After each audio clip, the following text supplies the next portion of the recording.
We are Share starting screen. now. Officially, I'm guessing you guys just all heard that. We are recording. Marlon's recording. So if you see him walking around behind me, don't worry, like no one's about to murder me in the background. So it's cool.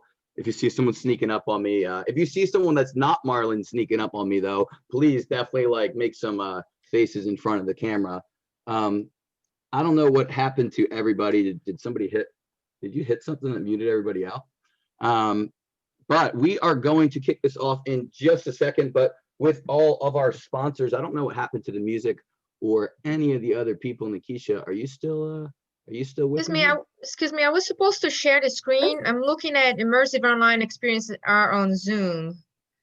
Is that we're supposed to see it right now? Sorry? Are we to be seen right now? I'm not sure what she's talking about. Sorry, I can't hear you there, but Yeah. I do not know what you are asking. I'll But talk can to everyone her. hear me No and worries. see me okay though? Can you guys just give me a thumbs up? Okay, sorry, that kind of confused me for a second, if you could imagine. And if there's something that you are supposed to be seeing, I apologize for messing that up. But this is Masterclass Orlando. So we're going to kick this thing off. We've got a whole bunch of sponsors that are excited to hear from our speakers today. They're excited to introduce themselves to you guys. So basically, here's kind of how this works. I first want to say welcome to everybody. Thank you guys for joining us. Usually we are on the third Thursday of every month. We usually host this thing at Harry Buffalo, downtown Orlando on Church Street. And obviously, because of the pandemic, we've transitioned to virtual. We had planned on going live, but I'll be frank, there were like 8 or 9 people that are at every single masterclass that had COVID. So I figured that the odds are not in our favor. It makes way more sense to do this virtually. And so I thank everybody for joining us here. I'm excited to be able to hear from so many different people. And for honestly, for you guys to be able to jump in from everywhere to go straight into whatever you're doing next, to not have the transition time, the drive time, and whatnot. But if you've never been to Masterclass Orlando, we host this on the third Thursday of every month, 9:30 to 11. That's January through November. And the whole idea is for the top 500 agents in the city to help teach the rest of the real estate community in a place that has no ulterior motives, no recruiting, no agenda, no political agenda, no member association, no affiliation, nothing. All we are is basically group 4 agents put on by our preferred partners. And so if you do meet an affiliate here on this call, somebody that's a service provider for real estate, they've come personally recommended by another top 500 agent, and they support this platform for pretty long commitments. And so can I just get can you guys maybe, since we can't hear, just do a little clap in front of the camera for all the partners that make Real Producers happen? We'll probably drop this in the chat box a few times, but Nikisha, can you just drop the link into the chat box that has our preferred partner list currently? These are the most referred service providers in town. The best way you can say thank you if you get something out of today's event or any of our events, or if you've ever gotten something out of Real Producers, is really to thank our partners and connect with someone you haven't met before. They're really the way we keep this thing happening. And so without further ado, I'm going to go straight into having some of our partners, because there are 10 of them that stepped up in particular, and they stepped up fast. We texted all of our partners, and these people all responded within 10 minutes to make sure that they could basically speak to you guys today and support this masterclass today. And so I'm going to try to bring each of them up for a quick second and let them say something to you. But can you make sure, actually, I'll just do this. Let's just start with Chris Hardiman, because I see him there. He looks ready to go. He's dressed up. He looks fresh. Chris Hardiman with AmeriFirst Home Mortgage. Take it away, Chris. Thank you, Aaron. Guys, that's exciting. I'm excited to be here today. I can't wait till we're all back in person. But until then, thank you, Aaron, so much for giving us a platform to still get together and see one another. For those of you who don't know me, I'm Chris Hardiman with AmeriFirst Home Mortgage. Offices in Winter Park. We're a direct lender. I'm going to end it at that. I do know a lot of you guys already. I'll throw my contact information into the chat box. I'm excited to see what everyone has to say today on today's masterclass. Super excited to hear what Mario has to say. We work close with Preferred Real Estate Brokers, so we've gotten to see Mario grow and crush it over his entire career. So I can't wait to see him today. And thank you, Aaron, again for everything that you do and Orlando Real Producers does. Looking forward to it, guys. Awesome. So let's go to Octavian Cantilli, who's going to show us just a quick, he's actually recorded his thing for us. Octavian, can you hear me out there? Or whoever's running his computer? Yeah, I can hear you. All right, let's do this thing. Morning, Aaron. Is this working? As the owner of a real estate photography company, I share the same purpose as all of you agents. We both provide a service to help sell our clients' homes quickly and for the highest price possible. With that, please indulge me while I talk a little bit about myself and my business. I have a photography degree from UF and have been a full-time photographer since, executing editorial and advertising content for clients including Universal Orlando Resorts, Wyndham Destination, and the Ritz-Carlton. To name a few. Each of my photographers are full-time employees with college degrees in either photography, film, or design. We are all clean-cut, carry liability insurance, wear uniforms, drive new company-branded vehicles, and use the same top-of-the-line gear across every service we provide. We do hand-composited listing photos, Matterport, Zillow 3D Home, iGuide, and 4 different types of walkthrough videos.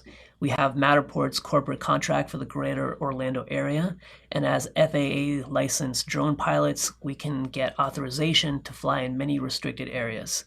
Thank you to all the wonderful agents that have been trusting us to produce their visual marketing collateral, and to Aaron for the opportunity to speak in front of all of you today. Awesome. Let's do a little clap in front of the cameras for Octavian Cantilli with Real Estate Imaging Pros. Let's throw it on over to Melissa Martin with Artesian Title. Awesome. Hey, everyone. Thank you so much, Aaron, just for the opportunity to be here, just to be able to learn and grow with all of you. That's what 2021 is all about, and we're happy to partner with you and do that at Artesian Title. Just wanted to go over 3 quick ways, and I'm going to talk fast, ways that we do that as a title partner. One is communication. I want to make sure that communication is there. Otherwise, the other 2 don't really matter as much. So I tell my agents, I'm here for you. I work your hours. I get it. If you need a net sheet and it's a weekend, if you need an update on your file, and if the office is closed, we're call or text away. We also send out every Friday a Peace of Mind Friday email letting everybody know where we're at and what's happening next. And then on to our 2 programs that I'm super excited about. So we have our Clear to Close program. We can help you close up to 12 days sooner. And that actually includes 2 photography packages. So we have 2 different packages. $95 will give you up to 50 edited photos, and that includes drone photos and pictures, and that's paid at closing. Do an awesome job with that. For $195 paid at closing, we also have Matterport, and that includes the 3D walk. All right, I'm not sure what happened there, if you can hear her, but let's give a round of applause to Melissa with Artesian Title. Wait, I'm still here. I'm still here. It got. Hey, Melissa, can you hear? I keep Hey, getting. Melissa, this is actually sponsored by a bunch of photography companies, so I'm going to actually cut you off there. Okay. But thank you guys with Artesian Title. Let's give her a round of applause. Yeah, thank you. All right. So let's go to John Edmead with Homespire Mortgage. Can you hear me, John? I can hear you. Can you hear me? Yep, we can hear you. Awesome. Good morning, everybody. It's good to be here with you. This is John Edmead from Homespire Mortgage. In case you don't know who I am, I've been a lender here in the Winter Park, Orlando area since, 1997. I'm not a dinosaur, though. Just got started young in the industry. Homespire Mortgage is a direct lender. I think the biggest difference, there's tons of lenders in town. I've worked at a few of those companies. What I love about Homespire is our process. It goes from loan officer to underwriting. So that helps us obtain a loan commitment, get any of the obstacles or challenges that might exist with that loan file out of the way upfront and early, so just to make sure that we got the right expectation moving forward with the rest of the transaction. Excited to hear about all of the growth. You know, truly what a blessed year, as much as the turmoil that existed in 2020 was, I think for all of us that are here on the call, truly some of us, as I've already heard, some of the best years that we've had, me included. So just let's continue that great positive vibe that we have going in Central Florida and make a difference in 2021. Thanks, Aaron, for all you do for us. Thank you. All right, let's go over to Kathleen Pollock with Richmond American Homes. Oh, whoops. Sorry, I just hit the wrong button. I will go right back to you, Kathleen Pollock. Let's go to Heather from Pillar to Post, the Jeff Mackey team with Pillar to Post. Hello, good morning, everyone. Thank you so much, Aaron and Kanisha. You're always the most awesome host. Wow, what a showing today. Super impressed. So my name is Heather Hurry, and I'm with Pillar to Post, the Jeff Mackey team. We're your home inspections company of the group. And man, I see lots of familiar faces this morning. So that's always wonderful. I can't wait to see everyone back in person. Just a couple of quick things for communication. And I loved what Melissa had to say. 3 ways to reach us, guys. Call us on the phone, check us out on our website and click book an inspection, or you can always email us. And I do think communication is key right now.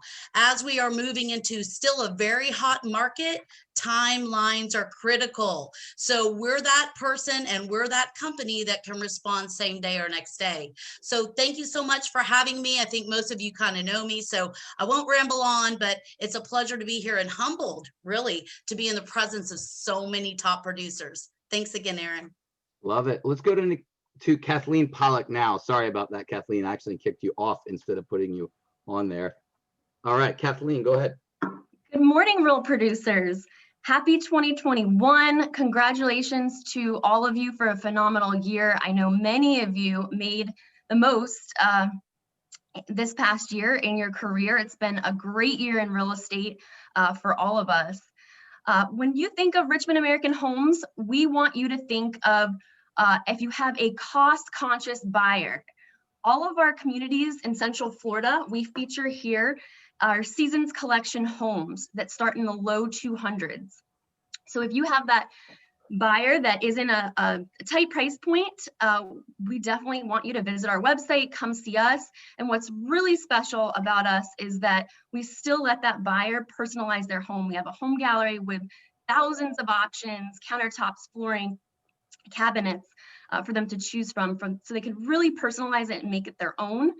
And we also reward our realtors. We are very proud of working with realtors. We offer you 3% commission on total price of home. So if they upgrade in our home gallery, we're gonna pay you on that. If they pick a nice lot on a conservation view, we're gonna also pay you on that. And we're very adamant about the procuring cause. So if you brought that client in, we want to reward you for it. You can register with us by calling our office. You don't necessarily need to be with your buyer. So definitely think of Richmond American Homes. We hope you come out and visit one of our communities, and look forward to doing business with you in 2021. I'm going to drop our Homebuyer Resource Center phone number in the chat box. Be sure to visit our website for our inventory. And our Homebuyer Resource Center is a great one-stop shop for you to set appointments at any of our locations. Awesome. Thank you, Kathleen. Again. That's Kathleen Pollock with Richmond American Homes. Let's go over to Steve Bell with Harding Bell International. Hey, good morning, Real Producers. Aaron, thank you so much. Once again, excited to be here. For those of you who don't know me, my name, of course, is Steve Bell. I'm with Harding Bell International. Don't let that title freak you out. We're actually an accounting firm based here in Central Florida for the last 20 plus years. And really our mission really is to support business owners, help you become more profitable in your business.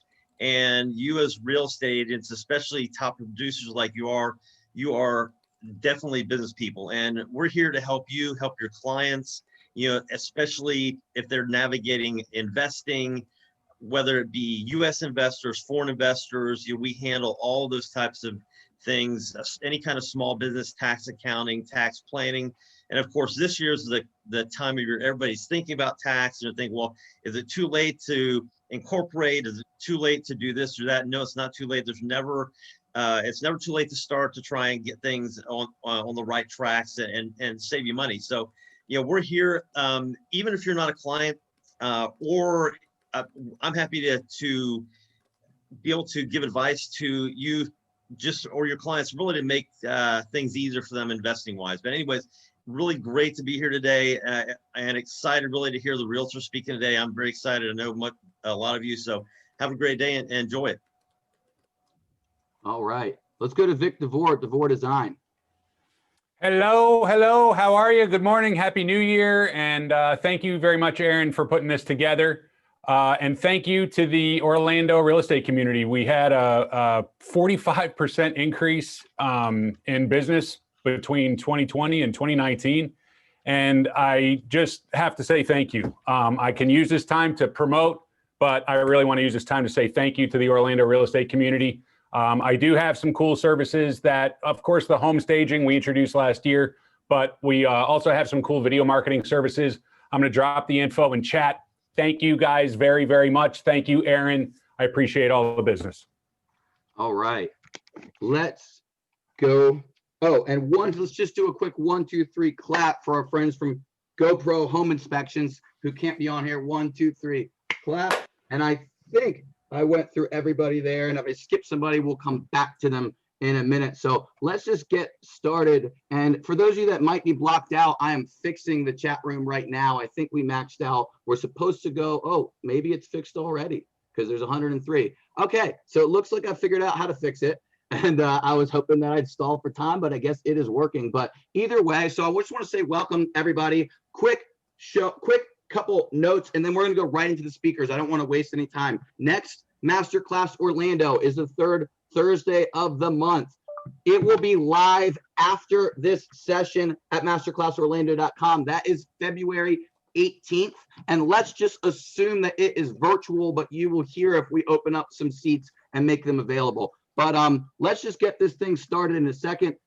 Oh, heck yeah, now things working. All right, let's just get this thing started. I'm going to go straight to Wayne Salmon. He's a NAR 30 under 30 winner. He's ripped in on the last few of these master classes. He's been the most raved about speaker. He's my personal coach. He also coaches Dallas Real Producers, which are two of the hottest markets in the real producer world. There's 100 of us, so it says a lot. But Wayne is an amazing coach. He runs one of the top coaching companies in the world. He's a top performing real estate agent as well. He's written a book as well, a best-selling author of the book, The Art of Getting Back Up. Sorry, it took me a second there. I was trying to find it. But I just want to, without further ado, go straight to Wayne Salmon, who's going to speak about radical, unapologetic success in 2021. Let's give a giant round of applause to Wayne Salmons.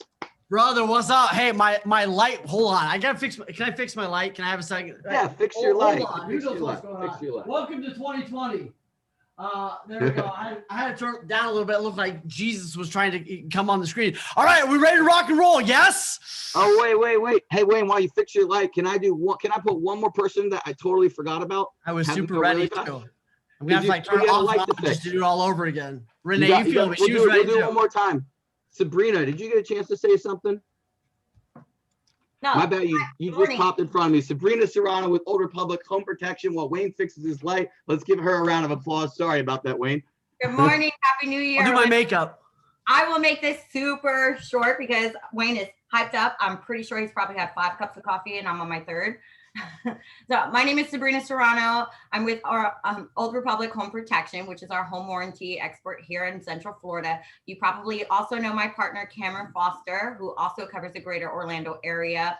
As you know, everyone has been stuck at home for 2020. And because you're stuck at home, you are utilizing your appliances and your systems at maximum capacity. And with that, that means that things are going to end up failing or dying. And you're going to need to have someone on your side to be able to manage all of that post-sale service issues while you continue to just pound it out for 2021. Because we already know that 2020 was probably one of the best years for all of us in this room here with our top 500 producers. So I'm going to drop some information here for you. We're going to have to talk about appliances that are on very, very short demand right now. And we are trying to have all of that available to your clients when they're at home using the refrigerator, the toilets flushed 1,000 times, all of that. We just want to make sure that everyone is taken care of. So Aaron, I'm going to drop our information in here and I'm going to let Wayne go ahead and jump on in with his light. All right, let's give a giant round of applause to Sabrina Serrano with Old Republic Home Protection. Last but certainly, definitely not least, they're one of our best supporters all across the country. So I definitely want to say thank you to them and make sure you check them out and follow them. All right, Wayne, now I'll let you shoot out of the like a rocket. Let's do this thing. All right, now we're ready to go. All right, here we go. So let me ask this. How many of you are just grateful that we survived 2020 and like we are into 2021, you are ready to rock and roll, right? Here's what I realized. What were some of the keys to survive through 2020? And I think one of the biggest keys was you got wildly resourceful, right? Like you figured out who you were, you got wildly resourceful, and every one of you on here, like you leaned in, agreed? Like none of you like sat back and just waited to see what that, like you leaned in. So here's what I want to challenge you for with this today. I want to challenge you to what does an elevated life look like? What does elevated life in 2021 look like? And I think it comes down to a couple things. So for this year, my question for you, the question I'm asking my clients is like, what does an incredible 2021 look like for you? And what would actually allow you to dictate that it's amazing versus it being an okay year? The reality is there's only 49 weeks left in the year. Right. So how are you doing on your goals? My other question is, if you repeated the last 3 weeks, right, over and over and over for the rest of this year, like say you took the last 2 weeks and you did those 25 more times, what kind of year would you have? It's amazing when I start doing this with clients, how accurate they can actually predict the future based on what they've been doing. So here's my call for you today. My call for you today is to think about this. Think about, let me throw it. I think I'm a host. Let me throw this up here really quick. Right now, I believe that you're at a crossroads and you can either go back to normal as things open up and things begin to ease up or change, whatever it is, or you can create a new way of being. And here's my challenge for you. My challenge for you is, and I trust that this will resonate with you. So if this is resonating with you, give me some loves, give me some claps, give me some thumbs up. If it's not resonating with you, just flip me off so I know that I'm on the wrong page, okay? So I can take it. If you're like, this sucks, like just speed up, kick them off, whatever it is. All right, here we go. I can take it. I was a pastor's kid, so like I can take a lot of different kinds of abuse. Some of you, I see you, some of you, yeah, you get what I'm talking about. All right, here we go. So here's what I'm looking at for this year. What does radical, unapologetic success look like for you? Radical, unapologetic success. And here's what I mean. When I say radical is changing, right? Radical is, especially when it comes to change, right, is relating or affecting the fundamental nature of something far-reaching. So here's what I mean by that. For you to have an incredible year this year, what does your version of success look like? It's probably going to be different than everybody else's. Meaning, I've had some of my clients have literally bought an RV, right, thrown their kids in and spent 3 months traveling the country, right? My assistant sold everything here in America and bought a beautiful beach house in Guatemala and is living her best life, still working for me. Actually, she's on a plane to come hang out with me for a couple of days, right? But like she's living her best life. It's radical. So my question for you is, are you living your radical best life? And what does that look like? Because I think it's going to be different this year than it ever has before, right? Some people are keeping their kids home. Some people are sending them to school. It's going to be different. But for you, what does radical look like? Maybe you don't work during the day and you work at night, whatever it is. What's radical for you? This is the year to do it. The second thing is unapologetic, right? And here's what I mean by unapologetic. Unapologetic is moving forward without having to apologize or qualify. Meaning it's not screw everybody else. It's just, I'm going to do me, and I don't necessarily have to explain that to everybody else. Well, my therapist said, sometimes it's okay to give a 2-sentence answer, right? You know, maybe some of you didn't go home for Christmas this year because that wasn't a win for you. It's going, you know, I looked at my goals. Doing this isn't a win for me, so here's what I'm going to do. The end, right? So many of us are way over apologetic, and I want to challenge you. Think about this. Of the few people that come to your funeral, 70% of those people that come to your funeral are going to decide whether they should go to your graveside based on the weather that day. Who the crap are we trying to impress? Are you with me on this? Right? Like who are you trying to, nobody else is paying your bills. Nobody else is living your life. No, right? They're going to decide to go to your graveside based on the weather. Like, I'm going to do me, right? It's not screw everybody else. It's just, I'm doing things that are in alignment with me. And I don't owe everybody else an explanation for that. Does that make sense? Are you with me on this? Right? So what is your radical, unapologetic? Last I checked, we only get one ride, right? Maybe we get two and you come back as a frog. I don't know, right? But last I checked, most of us get one ride. What are you going to do with your ride?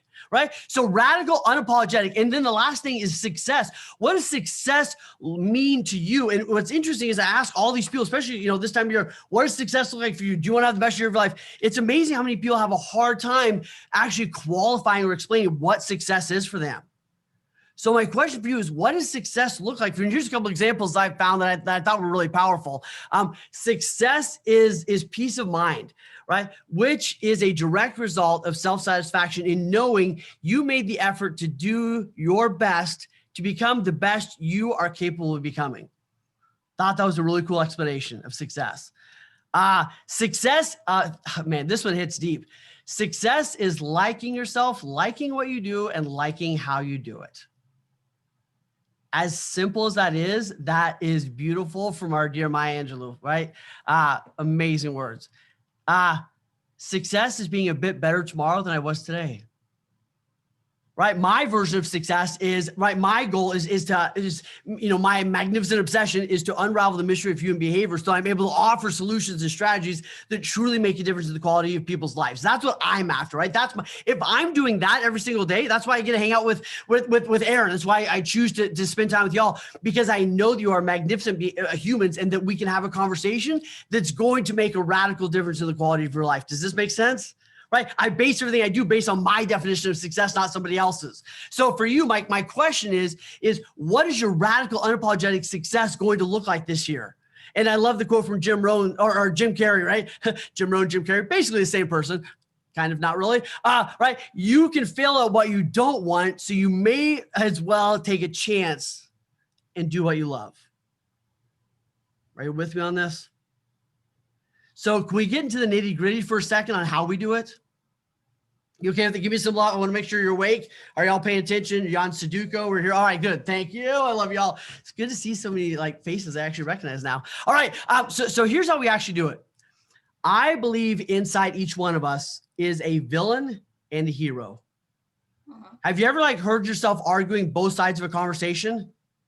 Right? You're the one watching this craziness, right? It's like the devil that, right? You're watching this conversation unfold, and the villain steals, the hero fulfills. So when you look at this, here's what the villain does. See if this has ever shown up in your life. The villain blocks you from the hero's journey. The villain blocks you from being all that you're actually called to be, right? I believe you're on this call mostly because you know in your gut that there's more for you to do. There's more you're capable of. Yes. I don't care if you're 10 years old or 110 years old, right? You know that your journey is not over, right? But here's what the villain does. The villain does three things. The villain gets you stuck. The villain convinces you to settle, and the villain causes you to continue to self-sabotage. Have you ever seen this happen? You see this happen around people in their physical journey, right? They kind of get stuck, they start settling, and they start sabotaging. You see this with time and self-management, right? People get stuck. Man, this is about the best I'm ever going to do. They get stuck, they start settling, then they start sabotaging. You see this when people are chasing their goals. You see this with leaders. Leaders goes, well, this is about the best leader I'm ever going to be. They get stuck, they settle, and they self-sabotage. Have you ever had that happen in some area of your life? You get what I'm after? Right? The villain will mess you up. The villain's going to steal your dreams. The hero is the one that comes in and the villain says, I don't have enough. I'm not enough, right? I don't know enough. The hero is within you, right? You know what's in you, right? The hero is the one that says, I was born to win and to be my own hero. Right? If it's to be, it's up to be, right? I must start now where I am with what I have. I'm not going to wait till I'm perfect. I'm not going to wait till all the stars and the moon align, right? I was born to do this, right? If it's going to be, it's up to me. I must start now where I am with what I have. So when you think about radical, unapologetic success, you have to recognize the hero is the one that has the courage to see the hero you were born to be and chooses to be the hero of your own story. Here's the question, and I think I shared this with you a while back, but I remember one night I was reading my son a book of heroes, right? All these amazing heroes from Martin Luther King to everybody, right? All these, and my question that hit my mind was, would I want my story in this book? Would I want my kid to read my story? Or would I say, don't worry about my story, let's just read everybody else's? That's a big question, y'all. Do you want a story you're proud of reading? It takes courage to be the hero of your own story. I'm not saying it's easy, but the other way is hard too. It's like people say it's hard to be rich. Yeah, it's hard to be broke too. You just got to pick which one. right? It's hard to listen to the hero. It's hard to listen to the villain. You're just going to choose your heart. So my call for you today is a invitation to step up into the way of living heroically, right? It's an invitation to step up into who you know that you can be, and once again start listening to that little voice in you that's calling you for greater. Yes. Okay. Here's what I'll share this later. But here's what we do, right? We do this all the time. We hit an obstacle and we either listen to the villain or we listen to the hero.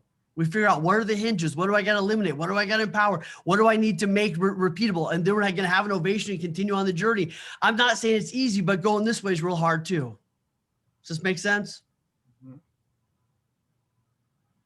So here's what I want you to walk away with. Y'all survived 2020.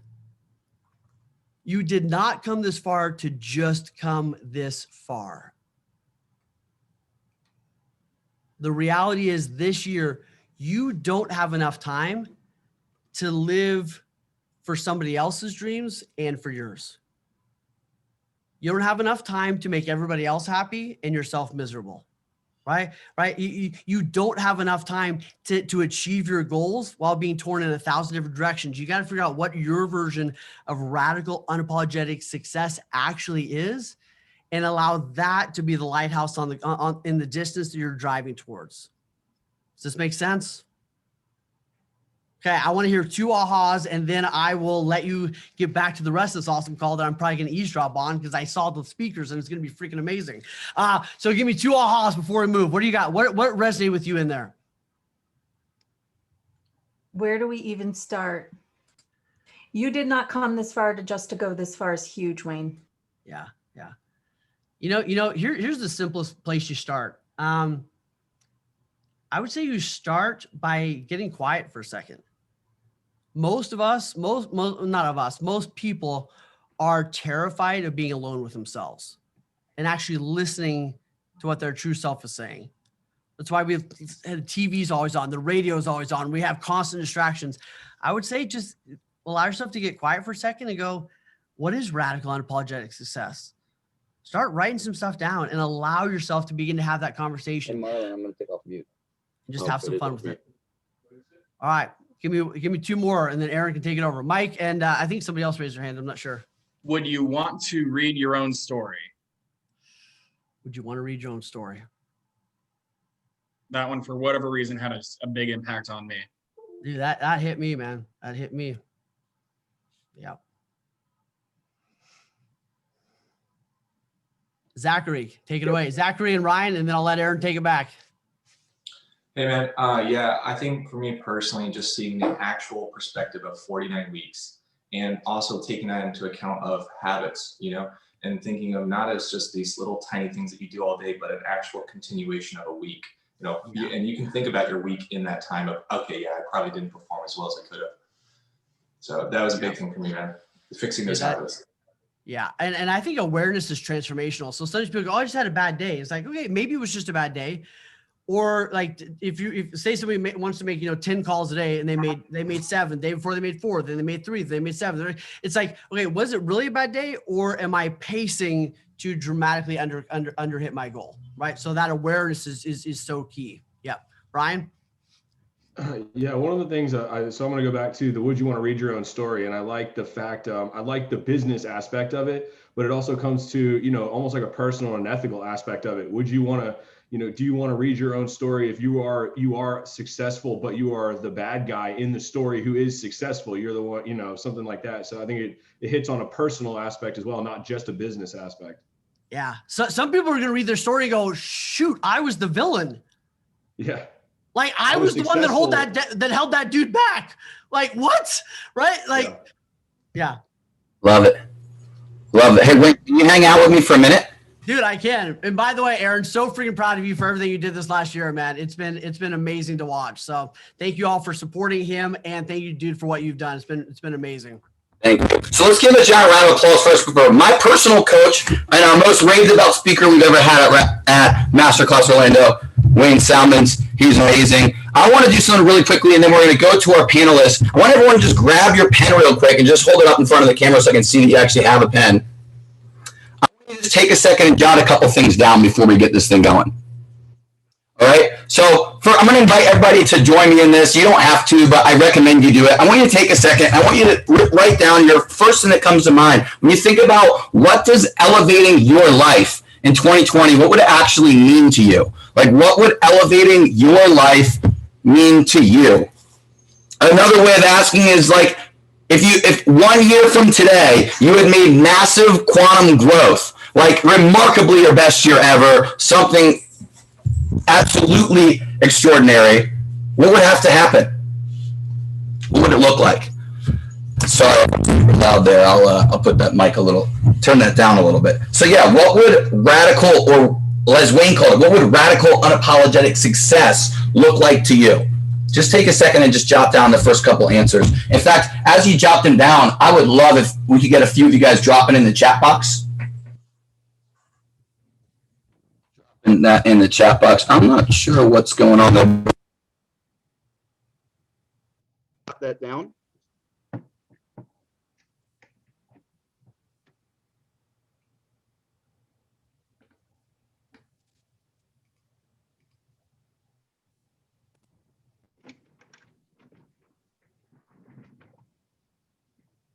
All right, let's see.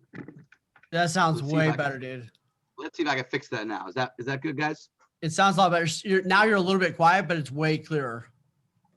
Sorry about that. Okay. So what would radical unapologetic success look like to you? Or if you had a massive quantum growth this year, what would need to happen for you to know it over the next year? Just jot down your answer real quick and then just drop it in the chat box. It's not your single, Carlene. It's just me. I have something other than this mic must be picking me up. So another way to ask, what areas would you want to have grown in? If you elevated your life, what areas of your life would have grown? What would what would your business look like? What would your family look like? What would your life look like? What would your relationships look like?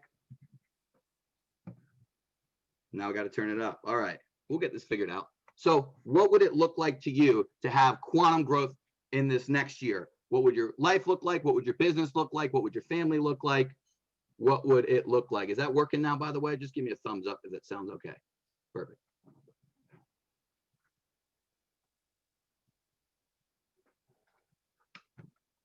All right, let's just go around and let's get like 2 answers and then let's go into our panel.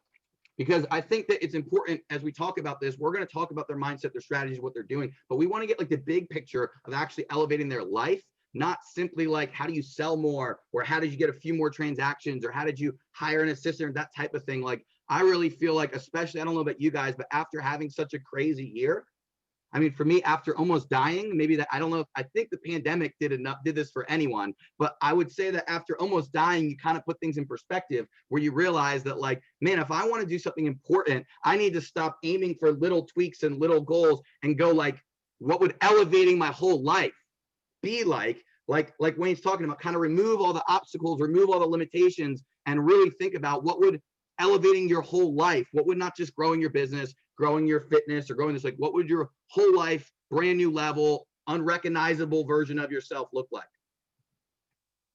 I like radical unapologetic success too, by the way. So let's just get like, here, let me try this real quick. I'm going to put it in now. Can you just, if you have an answer to that, just wave your hand or raise your hand virtually or physically. I'll go to you, Heather. Go ahead. What would it look like to you?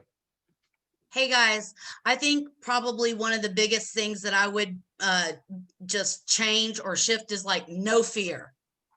No fear, like when you're uncomfortable or you're in a situation or it's questionable, whatever, it just step out. Like no hesitation, because typically in the places where you're uncomfortable or where you're questioning things, you're not ready to go to the next level, or you yourself are holding yourself back. So I would say just dominate fear, tell it where to go, and just move forward with the places that are uncomfortable. Love it. Yeah. All right, let's go. Let's get 2 more answers. Just wave your hand in front of the camera. What would it look like to you to really upgrade your life, elevate your life to a new level this year? Just raise your hand virtually or physically, or I'm just calling whoever's just staring at me. All right, Hope, let's go to you. Box, I would reprioritize everything. So 2020 just kind of showed me my priorities were wrong. And I don't mean that professionally or personally. I mean the whole thing, because they go together. I will reprioritize everything this year. Love it. Let's do one more. One more. A big goal. Share something exciting with me. Just wave your hand in front of the camera, or you can actually hit the button that waves your hand virtually, and I'll call on you. Jeff Velez. Give me a second. You are unmuted, and go ahead, Jeff. I like the hat. It's kind of. Yeah, like got to rep the Bucks. It's been a long time. Hey, I think it's, you know, you look at everyone has, you know, the why, right? And the why is like, what can I do to make, if I can make the people closest to me happy, personally and professionally, it's just going to make everything else better. It's going to make me better. It's going to make them better. So that's my ultimate goal there. Love it. Love it. Let's just kick this thing off now.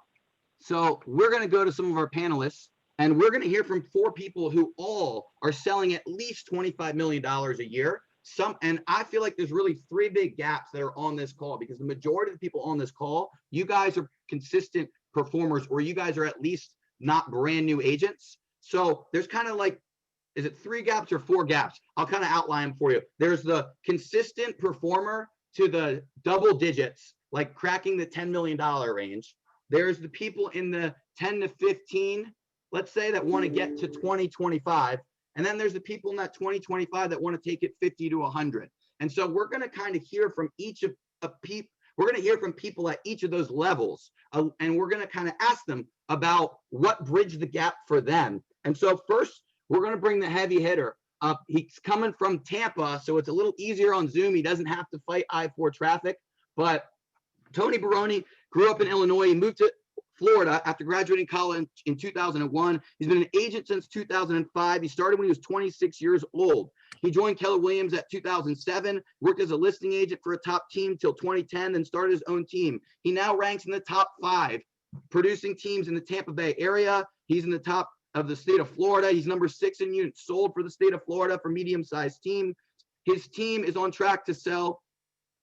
Oh, the average, sorry, I was about to say that sounds way low. The average agent on his team sells 50 homes a year, and he's had 2 agents in 2020 sell over 100 homes. His team sold 300 plus homes, $90+ million, which puts him inside of Gary Keller's inner circle. Let's give a round of applause to Tony Baroni. Thanks, Tony. Oh, whoops, you're muted. Sorry, I just hit the button and muted you. My bad. No worries. All right. How y'all doing? I just hit something and screwed everything up. So let's go next. Next, we are going to go to Renee Funk. She is the, let's see if I can spotlight her too. Renee is the team leader at the Funk Collection, brokered by eXp Realty. They are the NBA sponsor of the Orlando Magic, which is pretty awesome. They 2019 and 2020, the Real Trends America's Best Awards winner. They've grown their team, get this, from $8 million in production to over $50 million in production in only 3 years. So talk about radical, unapologetic success and quantum growth. She is definitely someone that is an expert at it. She's passionate at giving back, serving Orlando at-risk youth at Edgewood Children's Ranch and the Orlando Magic Youth Foundation. Let's give a round of applause to Renee Funk. All right, now let's go to Mario. Let's see if I can find him. Mario Diniz, he's a Venezuelan immigrant. He's got an awesome setup. If you're not following the Keeping It Real in Real Estate, you definitely need to follow his show, because he is someone that will keep it real, and usually he will zig when everyone else is zagging. So you're going to get the real deal from Mario. At the age of 15, he came from Venezuela. He started working in real estate at 2005. At the age of 23, at the mortgage company, later a condo developer. In 2012, he decided to become a residential real estate agent. He joined a team, became a buyer's agent, later became their sales manager. 2017, after having his daughter, he went on to start his own brand. He began as a $4 million a year producer, and now last year closed over $20 million as a team, $21 million himself, has now 2 buyer's agents and a part-time marketing manager after only 3 short years as well. Let's give a giant round of applause to Mario. And last but not least, Lindsay, I still don't have a bio from you, so I'm just gonna talk about you a little bit because I know that you're an awesome agent. Lindsay is one of the top 30 producing agents in the entire city every time we pull our rankings, which is pretty ridiculously high, because I'll tell you, there are a lot of really good agents who don't make the top 500, and I don't have the heart to tell them that they're 600 or 700 and something. So I'm telling you that like top 30 is a huge deal. She is selling $25+ million a year completely by herself, got married during the pandemic, had a $27 million year, and she grew her business from a few million to the double digits 2 years in a row to now the $25 to $30 million range 2 years in a row as well. And so let's give a giant round of applause. And this is by herself, without some giant team, without a bunch of people. So let's give a round of applause to Lindsay K. Voss. Hey, Lindsay, did that hit most of this stuff? Yeah, I sent it to you. But it totally was never this found it morning about and that. you were just super busy, but it's all I was gonna good. say, Thank you so probably much. did, but I don't have it. So It's let's just good. dive right in. I'm going to unmute you guys. Here's what I'd like to hear about. The first thing I'd like to hear is, what was the moment that you felt like bridged the gap to like the level you like the level? Let me rephrase this. The level you feel like you're operating on last year. What was the one decision, the one moment, the one thing you did that helped bridge that gap? And for some of you, you've been on this level for a couple of years, but like, what was the gap? Like, where were you at to where you are? And what was the one thing that made the biggest difference? Let's start with you, Tony, because you're right next to me. You got it, Aaron. Yeah, so, I think back to February, March, and I called an emergency meeting in our office, and we sat in the training room, and I said to my team, I said, listen, I don't want you worried about your jobs today, and we're going to figure out how to do this. And I don't want anyone concerned about their jobs. And ultimately, we're gonna kick ass this year, and we're gonna take names. And everyone we had this just powerful meeting of like, I don't care what's happening in the world, we're gonna make things happen for our clients. And I think just saying that out loud just changed all the dynamics immediately, that no one was concerned about their jobs, and we're all focused on clients and our own production. And you can only control what you can control, and you can't control pandemics, right? So I think that was a shining moment of last year when we all had that meeting. And then basically after that, we went completely virtual. We were the last ones out of our office, and then we haven't went back with the exception of a couple people. So we changed our business pretty much overnight and started doing Zooms, doing huddles every day, doing team meetings. And some of this stuff we just weren't doing, right? We weren't doing huddles daily. I'd like to think we weren't. And I think it's brought a lot of closeness between all the team members. And we've actually hired 4 people in the fourth quarter last year. And we ended up adding about 100 families served from 2019 to this year. So that's what sticks out in my mind, Aaron. Love it. Let's go to you, Renee. What do you feel like bridged the gap? You went from, as you said, 8 million to now over 50 in just 3 years. Were there gaps in between? What were they? And what do you think bridged it for you?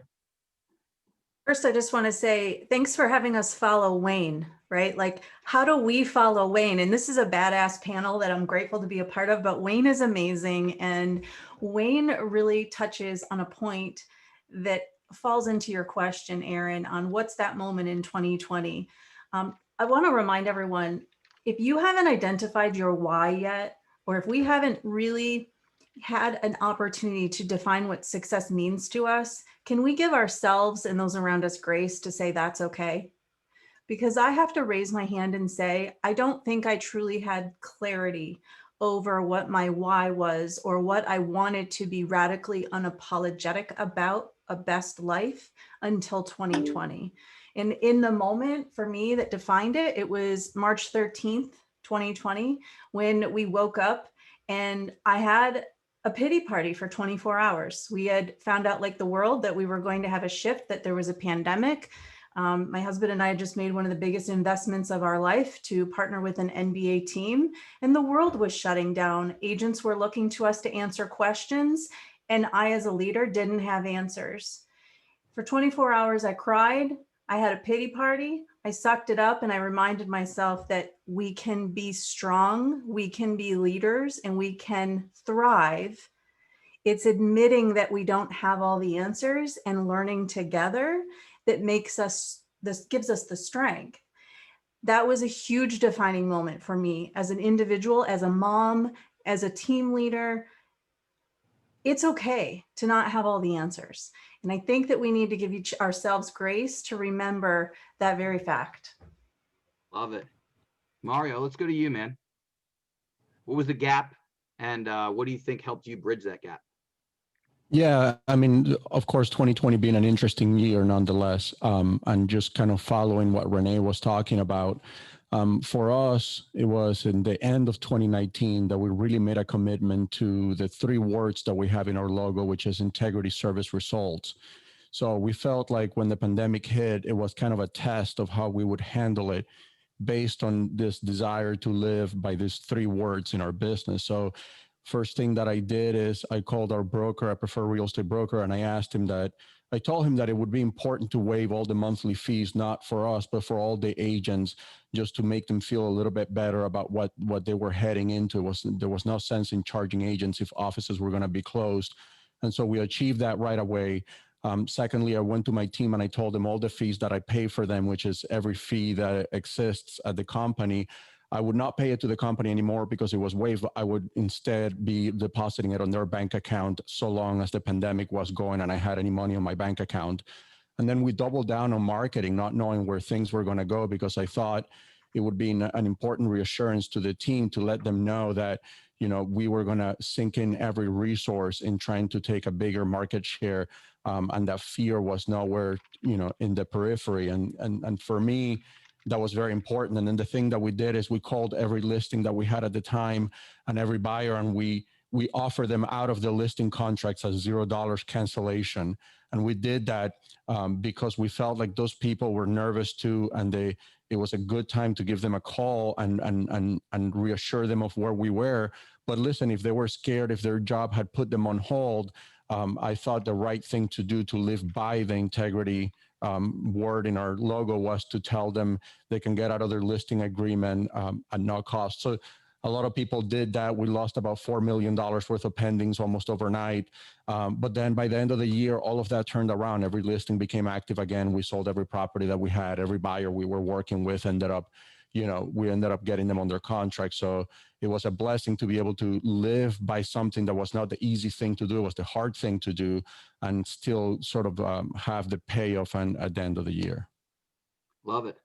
Love it. I think that is awesome. So basically what I'm hearing from that, and you guys can drop in the chat, by the way, when you guys get a big takeaway, just drop it in the chat box. I kind of rushed right into this without doing my normal usual intro, but 2 things I'll mention. One is drop it in the chat box. Preferred Real Estate Brokers is Mario's company, by the way. But yeah, anytime someone says something hot, just drop it in the chat box. It's going to pump them up, and it's going to help us keep track of all the positive stuff that's going on. But the other thing is to just snap a quick snapshot once in a while and post it on social media, or maybe not once in a while, but at least once per person. Post it with the hashtag Masterclass Orlando, and you just might make it into Orlando Real Producers Magazine. Just want to make sure I said that. But what I'm hearing from Mario is that he immediately stepped up as a leader. Like, he immediately stepped up and was like, somebody's got to step up. Somebody's got to bring certainty to the plate. Somebody's got to make decisions. Somebody's got to inspire everyone to go hard. And he decided that they're going to win. They're going to capture market share. They're going to spend more. They're going to double down.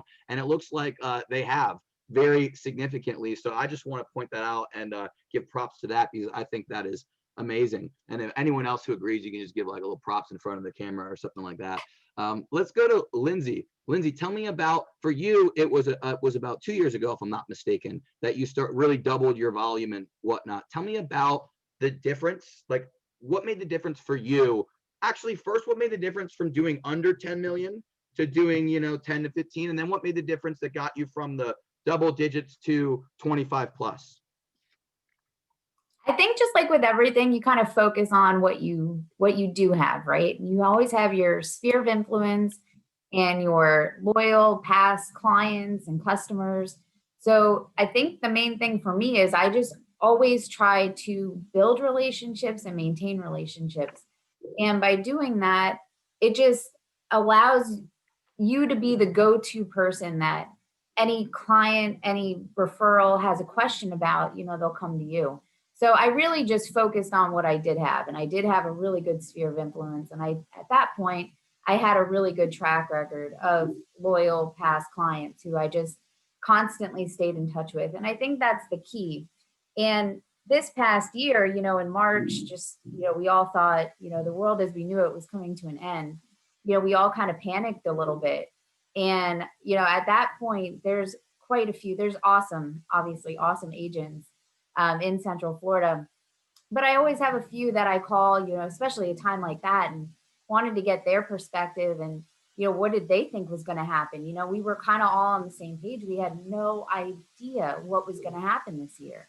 And it was quite frightening, right? But at the end of the day, I took that kind of downtime, if you will. And just like what Mario said, I reached out to all my buyers that were under contract, all my sellers that were under contract and listed, and, just try to give them some sense of relief too, because they were also in the same boat we were, like, holy crap, what is going to happen?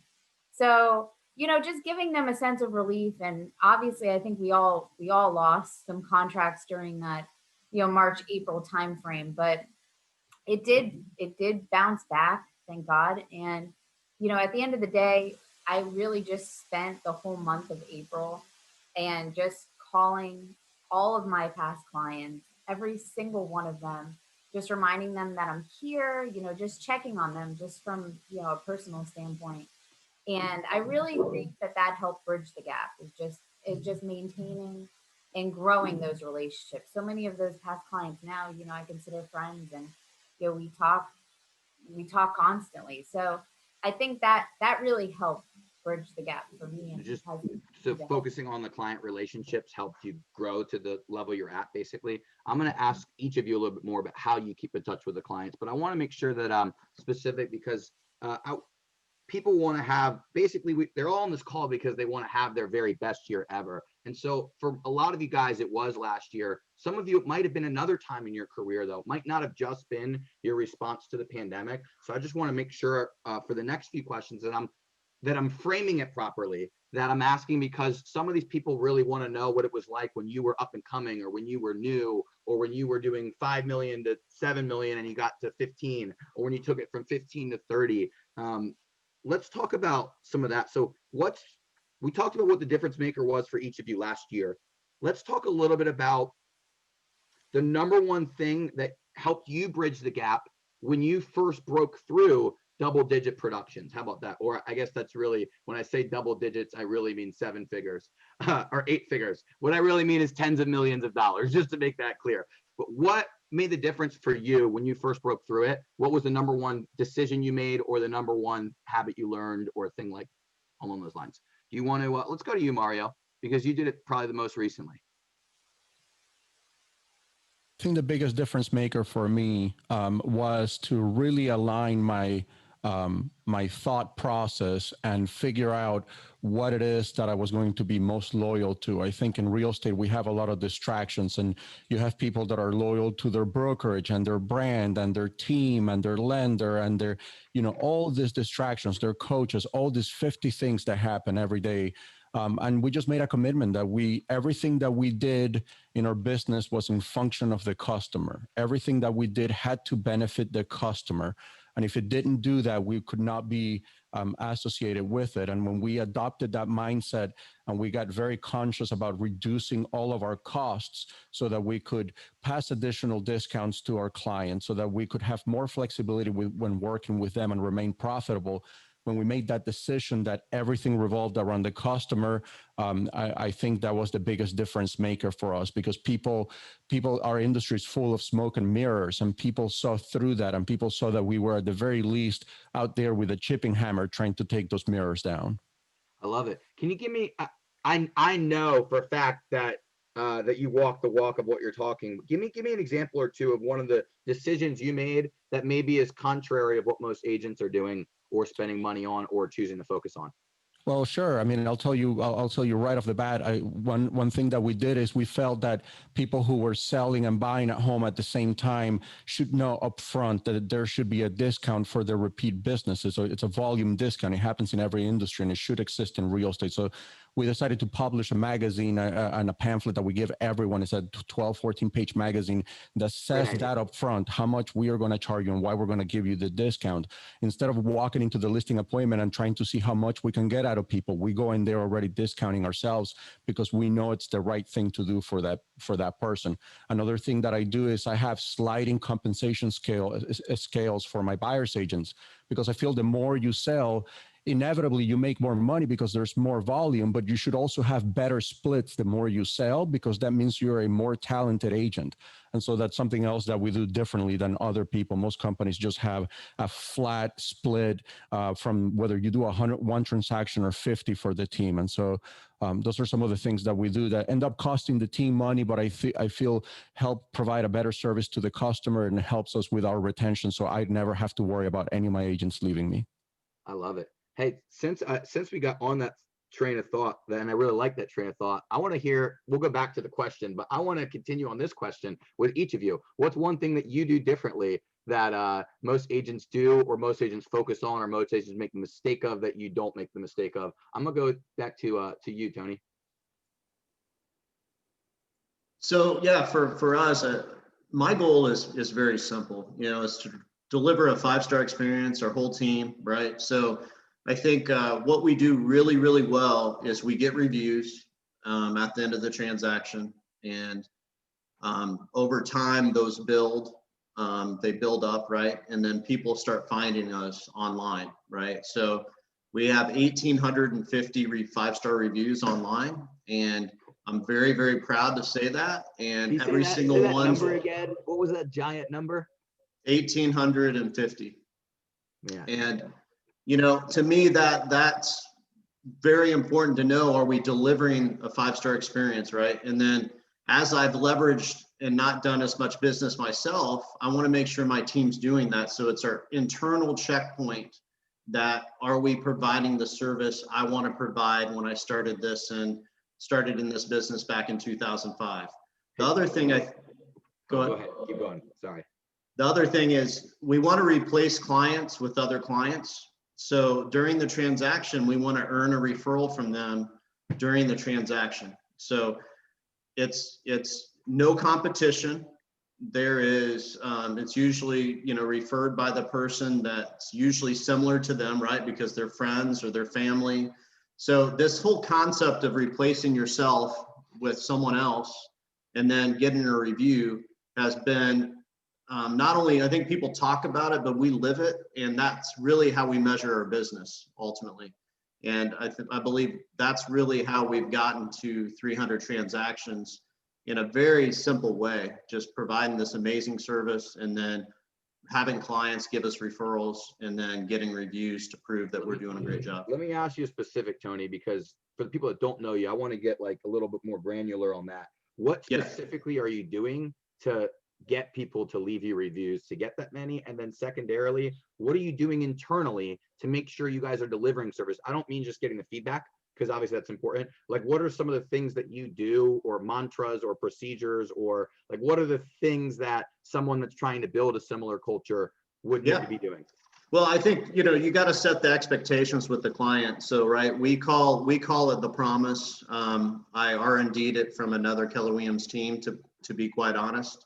A guy named Mike Hicks out in Idaho. I always give him tons of credit because he helped me do this. Really, I heard him on stage back in 2017, and really what he was doing is he was asking for the referral. And what we were doing is we were asking for the review, doing the exact same thing. So then I thought to myself, well, why am I not asking for referrals, or why haven't I trained my team to do that? Because I was pretty darn good at it when I was doing a lot of production, because I came from expired listing land, right? So I called 100 expireds every single day from 2007 to 2010. And ultimately at closing, if I was able to get a referral, I would give myself the day off the next day from calling 100 people, was kind of my reward system. So I got really good at getting referrals. So then I thought, Well, Tony, you're being a crappy leader. You know, you should have trained your team how to get referrals, right? So we said, hey, we're going to do the promise, and we're going to basically tell the client up front, our goal is to give you the best real estate experience you could ever imagine receiving. And in turn, we ask for two things. The first thing we ask for, we want feedback. Feedback's for champions. We wouldn't know how we did, and if we delivered the promise to you, unless we asked and unless you did an online review for us. So at the end of this, we want your feedback via online review on 7 key websites. And that's how we're going to measure if we did a great job for you. The second thing is sometime between today and closing, we ultimately want to compel you to pass us a referral to someone that has real estate needs, because you are absolutely so thrilled with our service that you want to help us, right? And then, so we frame that up at the beginning of the process, and we talk about it throughout the process. And then we measure it. Your part of your question, Aaron, we measure it during our team meeting when we go through our closings for the week before. Every week we have a weekly meeting. We go through, did we get a referral?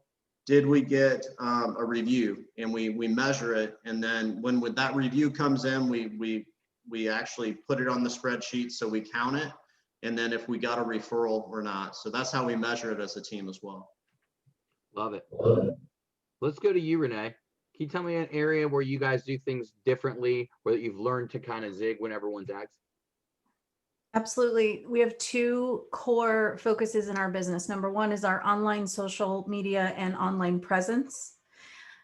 Of that is very much enhanced by our local website that first originated in 2007. And what we realized as realtors and as now team leaders is that agents can very easily slip into a trap where they're focused on building brands in other platforms, as opposed to really building a brand and a presence that belongs to them.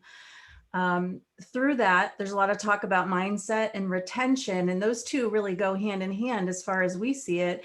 Number 1 is when we look at our customers, being that we've been online for many years, we don't call those leads.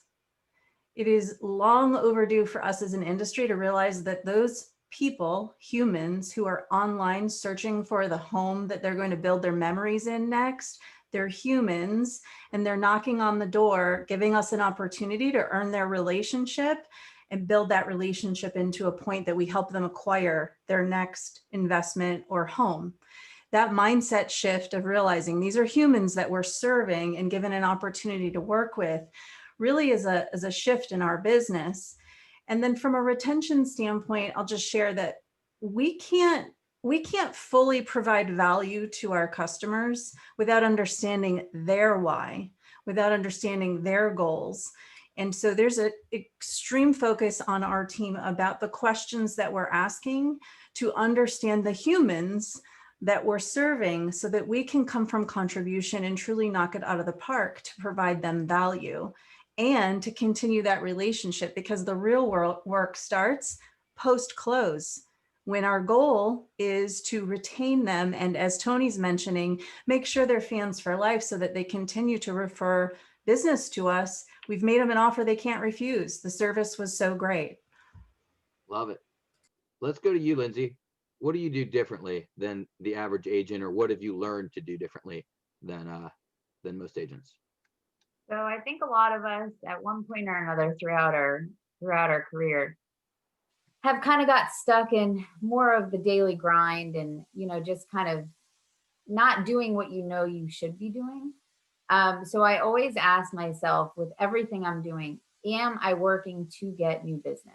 So whether that's asking for a referral, whether that's maybe following up with someone that I know, is time sensitive that I should be following up with, always working on just getting new business and asking myself when I'm doing something, is this going to get me new business, or is this something that I could delegate out? Because, it just, there's so many transactional issues that we go through, and so much as realtors that you can get stuck in a daily grind. So you have to get yourself out of that, and you have to always be just, doing new business. So whatever that is, that's what you need to be doing. What are some of those things, Lindsay, that you're delegating out? Just marketing, putting together packets, putting together my closing gifts, putting together just things to post on social media. Yeah, I'm just going to throw it out there. If anyone needs help with closing gifts,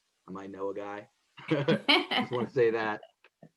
Sorry, go ahead. Social media. What else are you delegating?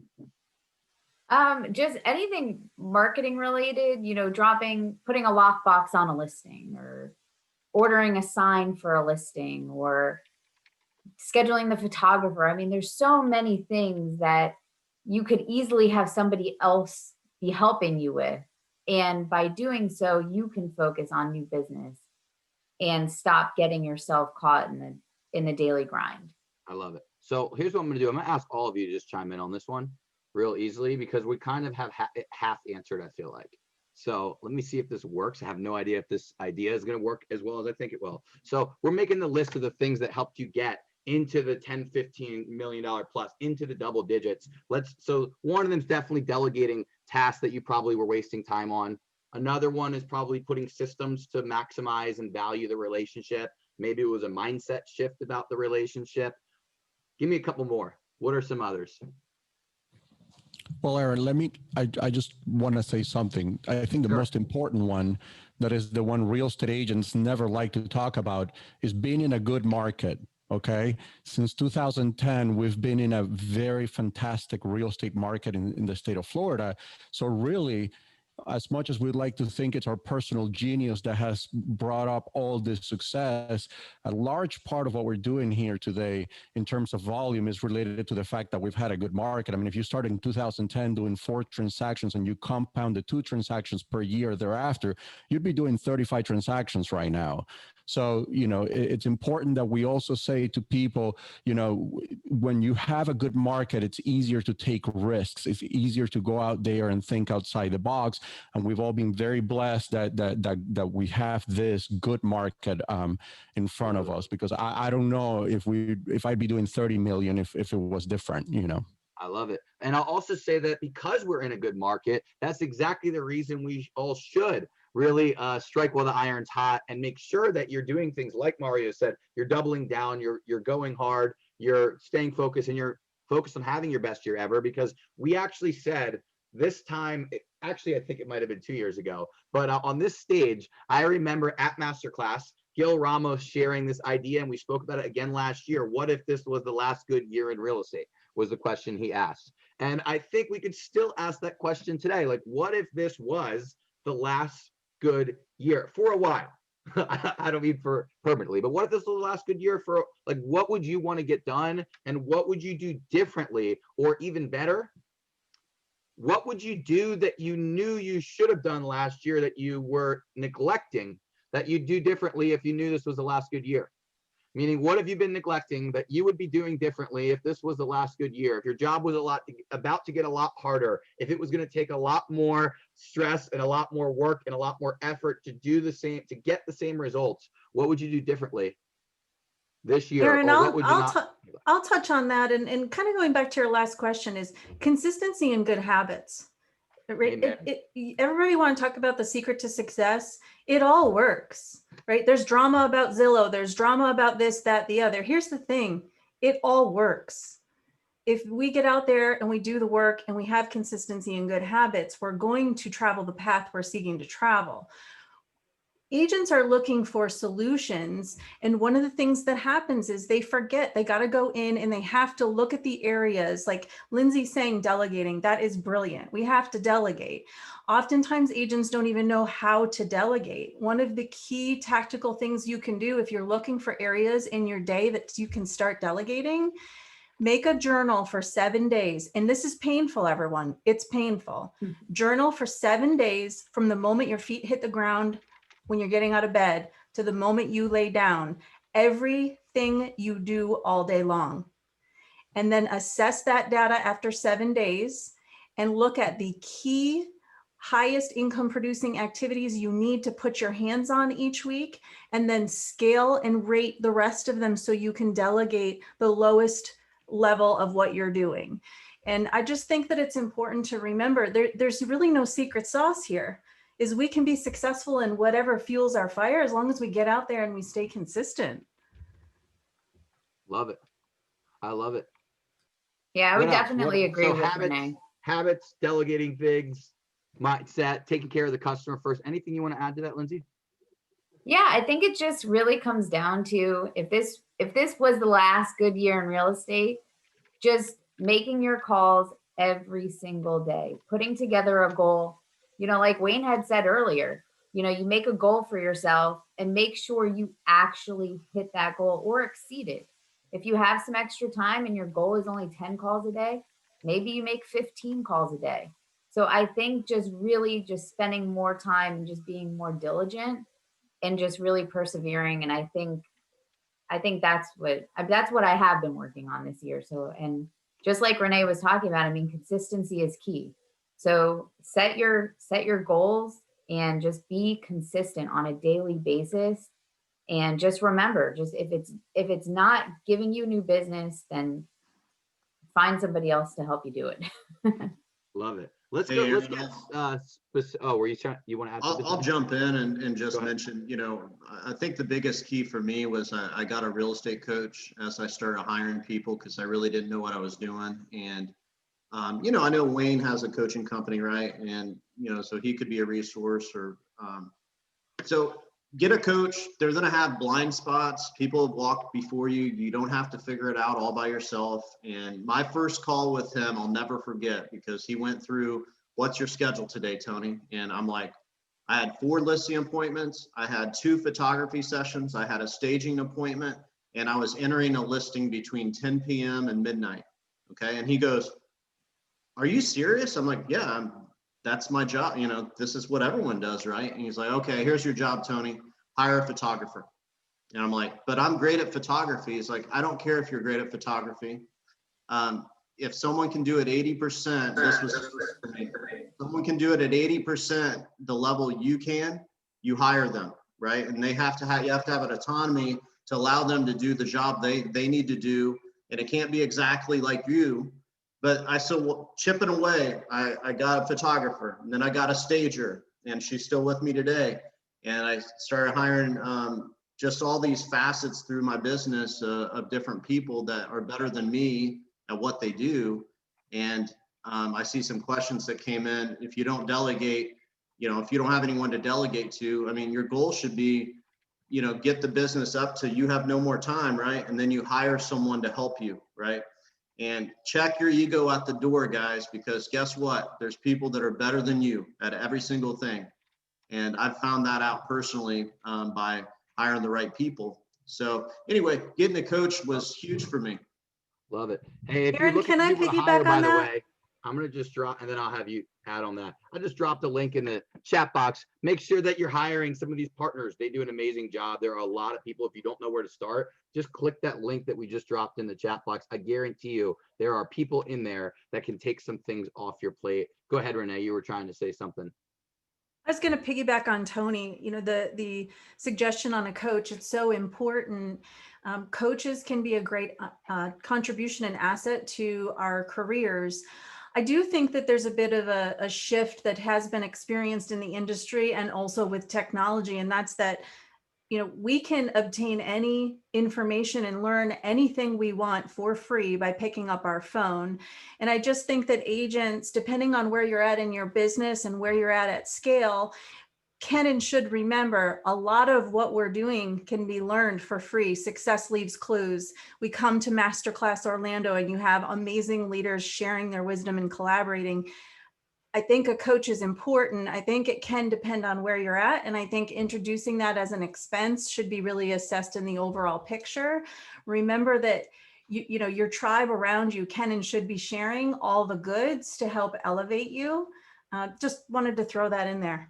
I love it. All right. I love that, Mike. What did they say yesterday on our fuel call? Like, I'm acting like I know I'm not the smartest person in the world, but I'm acting like it. Meaning, like, I'm not asking questions or I'm not seeking out advice, like you say, Renee. Like, I know I'm not the smartest person in the world, but I'm kind of acting like that because I'm not reaching out for help or trying to get better in that area.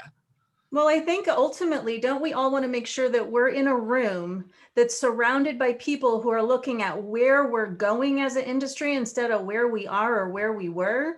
And I get it, there's value in the metrics of where we were. But when you find yourself linking arms in a room like this room right now, where we're focused on where the hell are we going? That's where the magic happens. And guys, a lot of that's for free. So just remember, come right here every month, Aaron. Love it.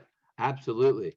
So let me go. So we've got about 15 minutes. And so I want to go and really quickly kind of get some extra nuggets and meat for the people that are watching this, because this has been awesome. But I know I have a whole bunch of questions and we're not going to get through all of them. So here's what I'd like to ask you guys about in as quickly of a good meaty answer as you can give me. Number one, what's your number one lead generation source? Or tell me about where your leads come from. Maybe not just one, but tell me about where you get your leads from, or how you generate leads. And then I want to hear what you do to keep in touch with your sphere or nurture those leads. So how do you get your leads, and what are the things you do to keep in touch with your sphere or nurture them? And you can go over the database, client parties, whatever. What are you doing to get leads, and what are you doing to nurture leads, and then the people in your sphere? Let's Mario, you're right below me, so I'm gonna go to you, man. All right. So the majority of our business comes from referral and past clients, and we do customer appreciation events.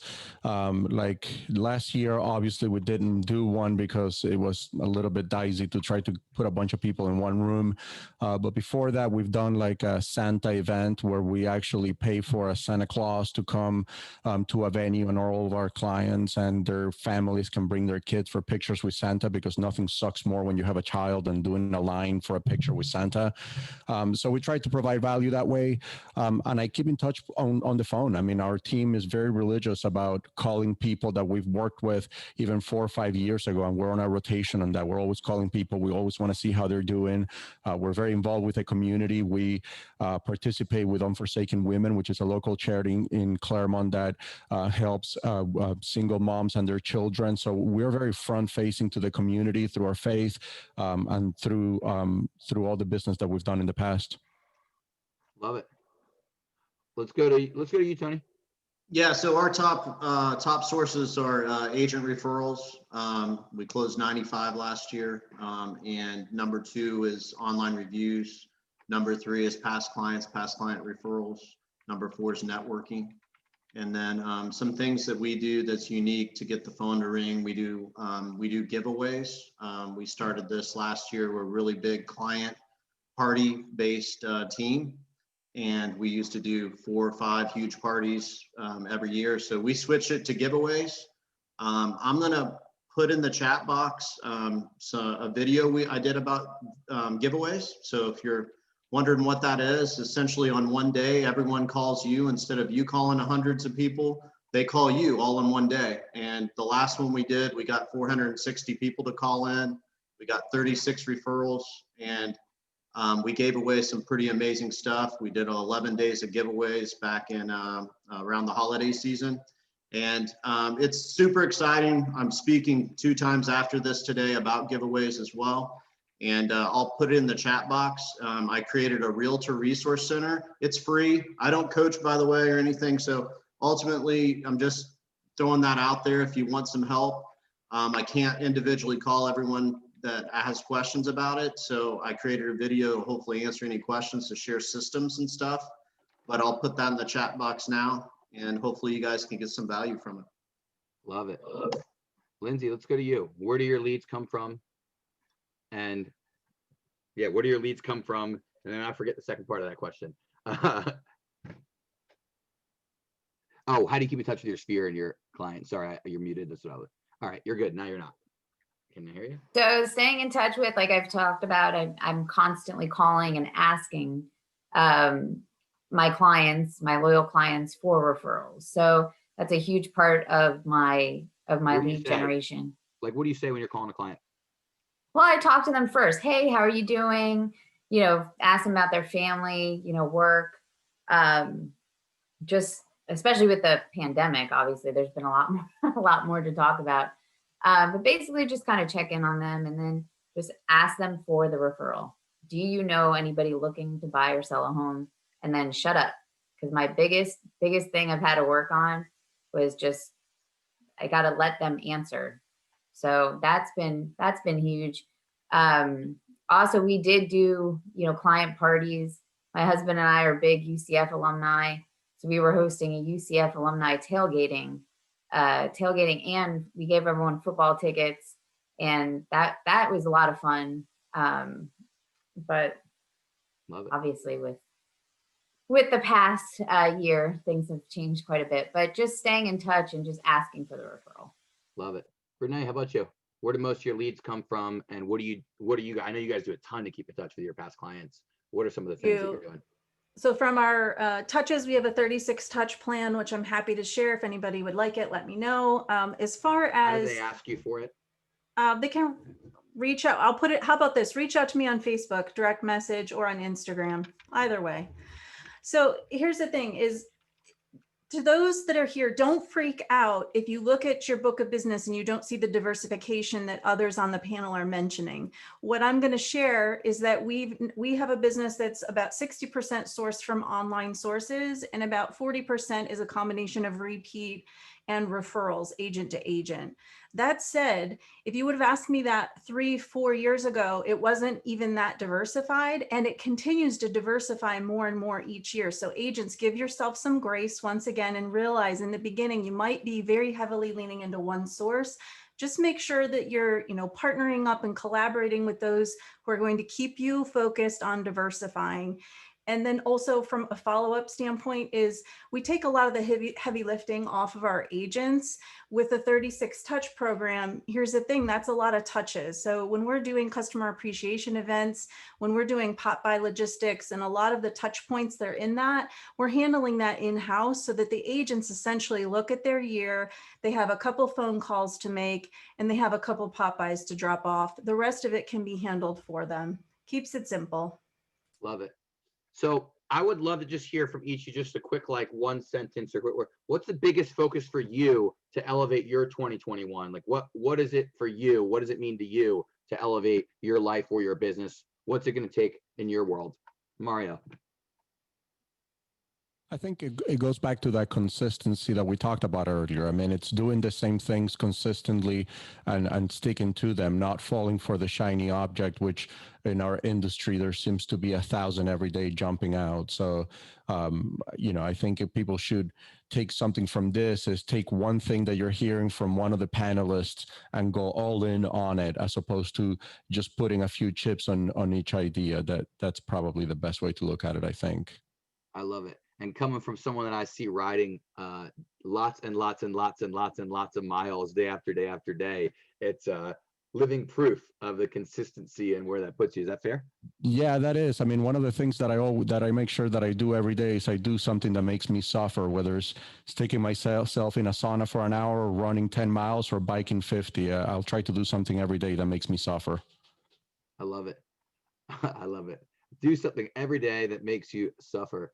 All right, let's Tony, how about you? What's elevating look like to you this year? Give me a quick what's the big focus for you? Yeah, so go off what Mario just said, a successful life's built with one successful day at a time, right? And the good news is if you have one bad day, it doesn't end your world, right? So, have a plan, follow it, have clarity on what you want out of life, right? Follow your big why. And then at the end of the day, for me, my role at this point is really to create more opportunities within our organization. So, that's what I'm working on day in and day out, to keep amazing, talented people on my team that I'm also doubling down. They don't see me with my feet in the sand at the beach every day. Although I want to do that, I'm all in on helping them grow and find more opportunities for people within my organization. And I think when I roll up my sleeves, I'm working hard every day, they follow my lead. Love it. How about you, Renee? What's the one thing that will help you elevate, or what's elevating look like for you? Number one thing on our team is that we are putting ourselves in the consumer seat. in order to understand how to elevate our customer service, which is such an important focus for us all, we have to be in full body observing what it means when we're a consumer, when we're receiving a product, buying a product, receiving a service. We have to absorb the way it makes us feel, the good, the bad, the ugly. Take note so that we can assess that and bring that into our real estate business. That practice has been so incredibly helpful. One initiative that we have been working on for about 6 months is spread positivity. And as a part of the being in the consumer seat, our agents went out and we assessed when we received good service or a product that was great. We reminded ourselves to leave positive reviews for the entity business who provided that to us. Number one, we need to remember how important reviews are, and we need to remember that by leaving others reviews, it's impacting their business. So we were going around town, leaving all the small business reviews and making sure we had that consumer hat on. By the way, it did start a lot of conversations, just saying. Love it. Hey, Wayne, what about you, man? What does elevating look like for you, or what would elevating look like for most of your clients, either or?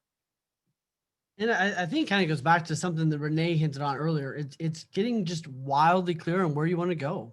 Right. And I think that that's not just a one-time thing. You got to kind of figure that out, and then life happens and you reiterate. And so continue to clarify that. And then to really see them and myself actively leaning into radical, unapologetic success, like actively seeing that happen on a clear basis. And then going back to something that Tony kind of hinted on as well is getting okay with putting down one brick at a time. Right? One system, one tool at a time, realizing that, a brick wall comes from one little brick at a time, that all adds up. And I think that's what all four of these amazing people have done is you guys have done, I think the best way to say it is you've done the hard work, right? Like you've done the really unsexy, sitting in your house at night, writing out what are we going to say to our database plan? You know what I mean? And I mean, I've watched Tony do it for a decade. It's doing the hard, unsexy, consistent stuff, and just going. It's not gonna be a Hail Mary every day, but did I get a first down? And then can I get a first down tomorrow? And that's it. Love it. Lindsay, you want to add to that? Sure. I think what Wayne said at the very beginning really, really hit me, because being unapologetic, and I'm constantly apologizing and feeling as if I should be for whatever reason, I don't even know. But I am definitely going to work on that this year. Also, for everyone out there, don't be afraid of rejection. I've been in sales for a long time, and that was probably one of the biggest hurdles that I had to get over. And once I did get over it, you'd be surprised at what doors will open and just things you never even thought could be possible. So don't ever be afraid of rejection. Be relentless, be consistent, and be unapologetic. Love it. So I've got a couple of questions for this group, and I'm going to throw you guys, for those of you that are sticking around, into a few breakouts in a second. But before we do, I want to just take a quick second. So for those of you guys, first of all, let's give a giant applause to the people on the panel. I'm going to hopefully get in an extra question for those of you that can stick around before we wrap up. But to be honest, so you guys can see what's going on, there is all sorts of things going on in the background, and pretty much everything has not went as planned, but the panel went phenomenal, and Wayne went amazing, and everything went great. But normally we would have went through breakouts and a bunch of other stuff by now that, quite frankly, didn't quite happen with all of our technical difficulties. So here's what I'd like to have you guys do really quickly. If you could just check the link I just dropped in the box. It's a quick feedback survey. It's going to take you 1 minute while we're here. So just click it real fast. Fill it out, and here's what I'm going to do. I'm going to bribe you. That's right. I'm going to bribe you with free stuff. So I'm going to actually, I'll give 3 of these out today. We'll just to make this simple. So 3 people who fill out this feedback survey, I'm going to give you one of these. It is a awesome battery pack. Has the Real Producers logo. Kind of show you 2 USBs and 1 USB-C. I'm going to give this to 3 of you who just fill out that survey. All you got to do is click that form and fill out the survey right there. It's only going to take you a minute, so you can literally do it while we're speaking. But it's going to ask you a little bit about what you got out of it, who you liked hearing from, what you do differently. And then it may even have you check some boxes of types of vendors that you're looking to meet. Look, we keep this stuff free and we keep doing this because of all of our advertising partners. And so the people that make this happen, if you just check the boxes, I will literally introduce you to anyone in any type of category that you need an introduction to. And it's going to ask you about that on the form. So if you just take a second, fill that quick form out. And then I'm going to still ask 1 or 2 questions to whoever could stick around. If any of you have to run, I'll let you run, but no problem. But I do have some questions to continue. And I'm going to throw everyone that sticks around into some breakouts, kind of simulate what we usually do at 11 at Harry Buffalo. But we'll throw you guys into some breakouts with a few things to discuss, and you'll get to connect. You'll get to share your big takeaways. And yeah, we'll do that in a second. So if you guys just fill it out real quick. So Eric, can I say one thing while you're doing the survey? Yeah. So going back to Lindsay, what you were saying, 2 things that I've really done well with my clients this year has been, one, they've actually searched and like written down great ways to say no.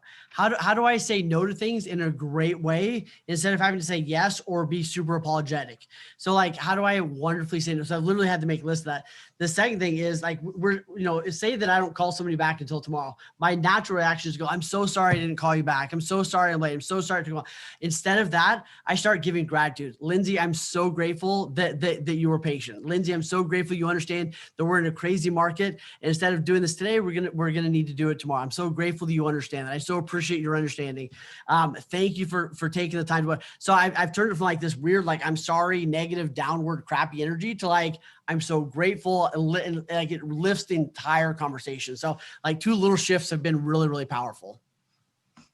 Love it. Wayne, that's just like the comparison of say, please remember, as opposed to don't forget, right? These little shifts. Don't say I sold that home. Say I helped that buyer acquire that home. Amen. Sold the acquire, right? There's all these little intricacies. Not only it helps our mindset, but it changes the way we're presenting ourselves. Yeah, our words matter.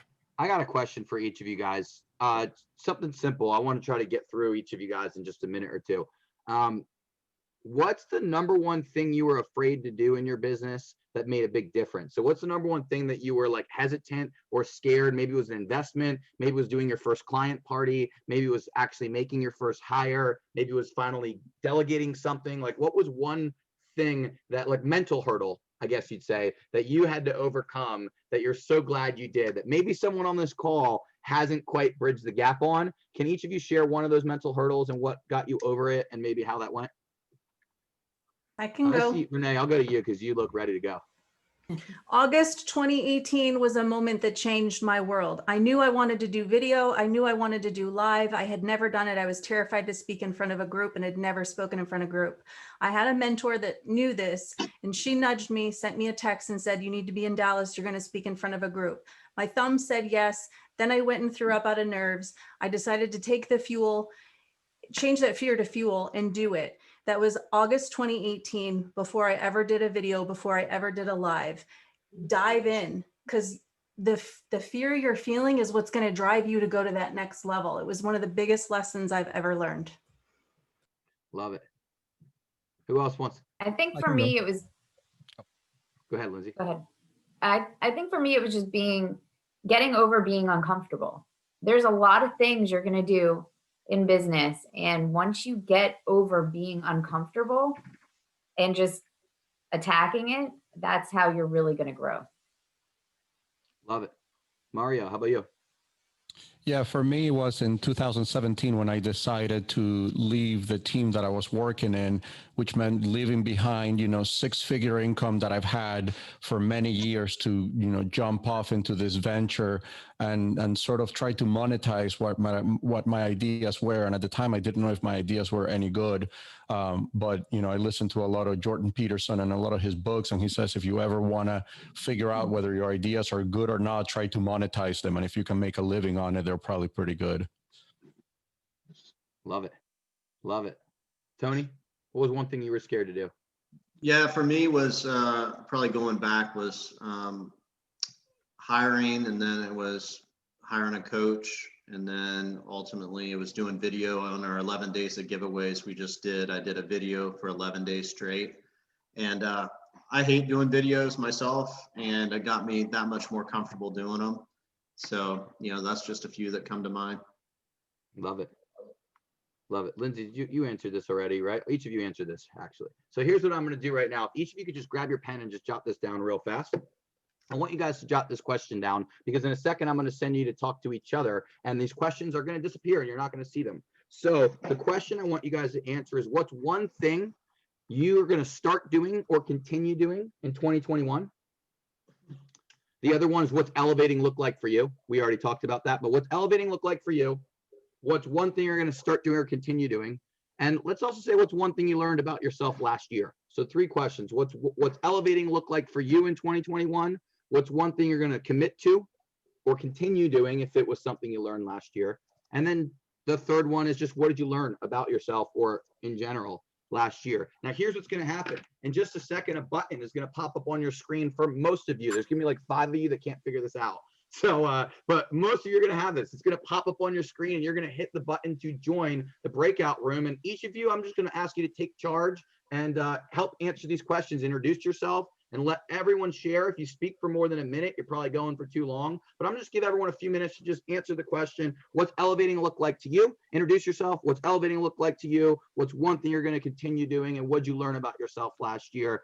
You should have them open now. So it should pop up on your screen. Hit the join button. You're going to get whisked away.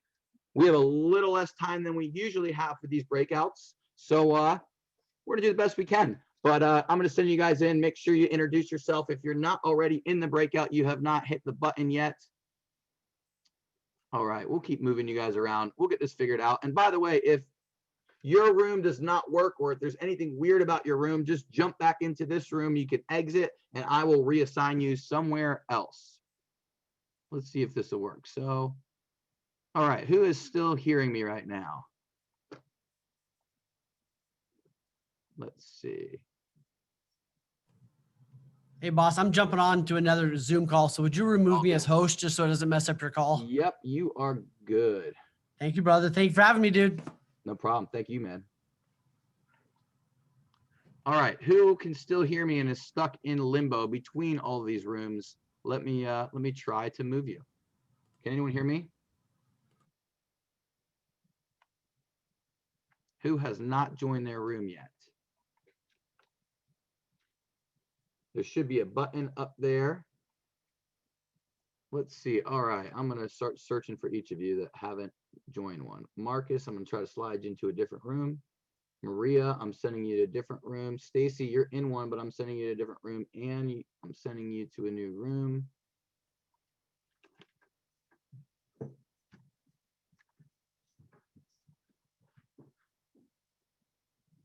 If you're still watching me, you have not joined your room, but I'm going to send you another one. Veronica, I'm sending you a different room. You should have one now. Jeff Velez, I'm sending you a different one. Jack Louise, you've got a different one. Whoever iPhone is, you've got another one. Stacy Larson. Let's see who else. Kinsey, you're still stuck. Let me send you. You should have a new link now, Kinsey. Check that. Did it just pop up yet? No. Oh, okay. Let's keep I was going. in a room, but I was by myself. No problem. I kind of screwed up because we rushed this. It's all good though. Let me try to send you another one. All right. Let's see. How about now? Now? I don't see anything popping up. Is there a screen in front of your screen by any chance? Okay, now I have one. Perfect. Are you able to join it? All right, if you're still watching me, you have not joined your link. And if you can hear me, turn your mic on so I can hear that you're stuck. I know some of you guys have this running in the background. Most of you that are stuck aren't at your computer. It's why you haven't joined their links. And those of you that are watching this on Facebook, this is the awkward part where you can't see what's going on in all these breakout rooms unless I jump in and out of them and let you follow me. So Janine, it looks like you are in there. Let's see if I can move you somewhere. Is there anyone right now who is listening to my voice and wishes they were in a breakout room and needs to be reassigned to one? If you are, speak now or forever hold your peace.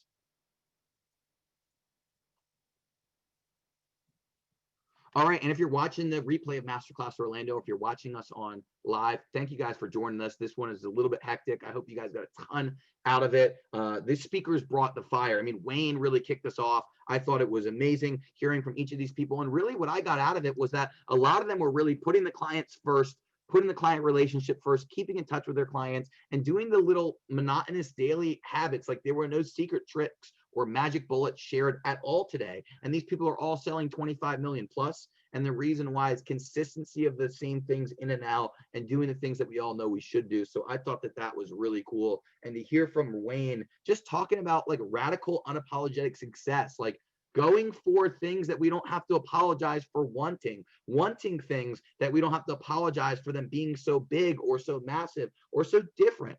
But if you really want to have the best year of your life, or a year where you've really elevated your life in 2021, it's probably going to take going for things you've never even thought about doing. And so here's the question I'd ask for those of you in Tanner. I'm going to try to send you to a different breakout room because I know you just got thrown back in here.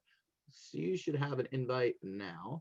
For those of you that are still watching this, like, I want you to ask yourself if what would need to happen between now and April 18th, which is 12 weeks from now. What would need to happen between now and April 18th for you to be able to say that 2021 was definitively the best year of your life? What would need to happen between now and April 18th? In fact, I'm gonna put that in the chat box. What would need to happen between now and April 18th for 2021 to be definitively the best year of your life? Boom. They're all going to probably be answering that question. And those of you that are just watching us, you're going to just awkwardly watch us. It's cool. But I want you to ask yourself, what would need to happen? Like, what would need to happen in your personal life, in your business, in your health? What would need to happen for it to be the best year of your life? And I'm going to add one thing. That's with challenges. Like, shit is going to go wrong at some point this year. Something is going to happen. You're going to have a problem. You're going to have a challenge. You're going to lose a person from your business. You're going to lose a person from your life. You're going to have a relationship go south. You're going to have something, a health scare, whatever. The world goes crazy. Whatever is going to happen, something's going to happen. But what would still need to happen between now and April 18th for it to still be the best year of your life, despite whatever challenges, whatever obstacles, whatever things you could go through? What would need to happen? If you take a second to answer that, honestly, just answering that question should give you enough clarity for this call to have been worth it. But I'm going to, Stacy, I see you're back in here. I'm going to send you into a breakout if you can. Let's see, I'm going to send a few of you back. And then in a second, I'm going to bring everyone back together. Make sure everyone shares. Sorry, I got kicked out of the room. I could never connect. Can you send me somewhere? Yes, I will. Give me 1 second. So let's see. I was with Hey, I was with you on your, now I can hear you. Your mic was muted. You guys have you should have an invite now, each of you. They're different rooms, but you should both have an invite on your screen. Okay. It could be hidden behind another screen though. You're taking me to room 8. There you go. Got it? I think she's got it. It looks like she's got it. Okay, it sends her to room 8 and you guys are all gone and we are back. So I'm gonna just let them chat for a minute. Hopefully they're having productive conversations. The truth is, if like you know what?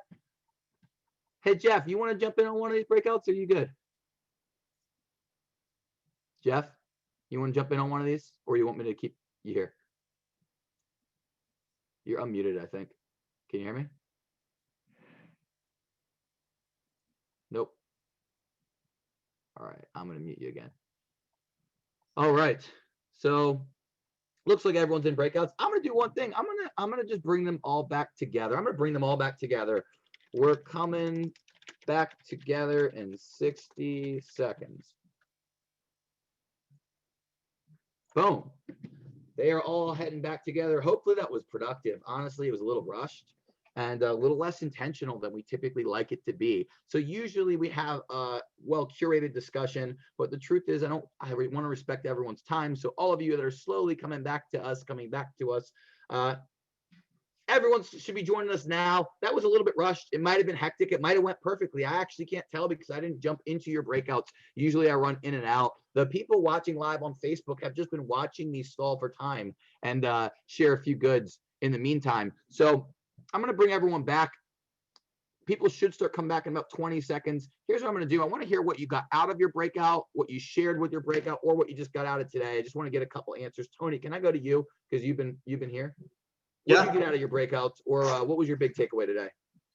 Yeah, my biggest one was Mario's. Mario said, suffer daily, and I thought that was, so much of the, if you're a new agent, you're a solo agent, and you're listening to people on stage, just know we've suffered a lot. I mean, it doesn't happen overnight, right? And I'm 16 years into this journey, and if I would have known how hard it would have been, I don't know if I would have went on it, to be honest. So, it's that hard. This business is tough, and it'll kick you straight in the teeth.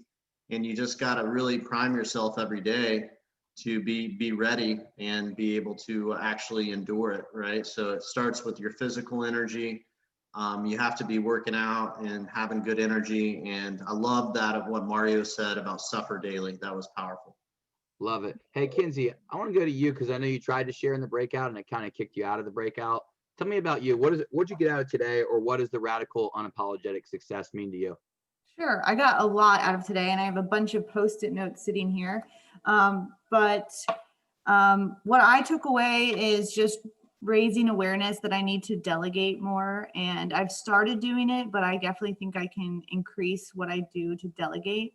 And then the big thing is focusing on past clients. We get a lot of 5-star reviews at All In Construction, but we send Christmas cards and like the general things like that, and send a thank you gift once in a while. But really having a strategic plan to really sustain those relationships, because if we're already getting referrals from past clients, what if we could multiply that? So that's something I'm going to focus on this year. Love it. Tatiana, can I go to you? I'm going to call on people this time instead of letting everyone volunteer, if that's cool. If you're on camera, I may call on you. Don't worry. If you can't talk, don't worry. I'll skip. But Tatiana, how about you? What did you get out of today, and what would radical unapologetic success look like to you? Yeah, I got a lot out of today. And I was actually telling someone in the breakout room that, it was really aligned with what we do, and being a very relational person. It just reiterated that nurturing, your sphere, also really delegating to be where I want to be, which is, more of a business owner and, pursuing things that generate income. So absolutely delegating and partnering and collaborating to just be able to expand and grow, for sure. And success would just look completely radical and definitely unapologetic, which is something that has me dealing with a lot with fear. Love it. Hey, Brian, can I go to you, man? You always have great shit to share. Excuse my language, but you always have a great share. Just, it's just the truth. What's your big takeaway?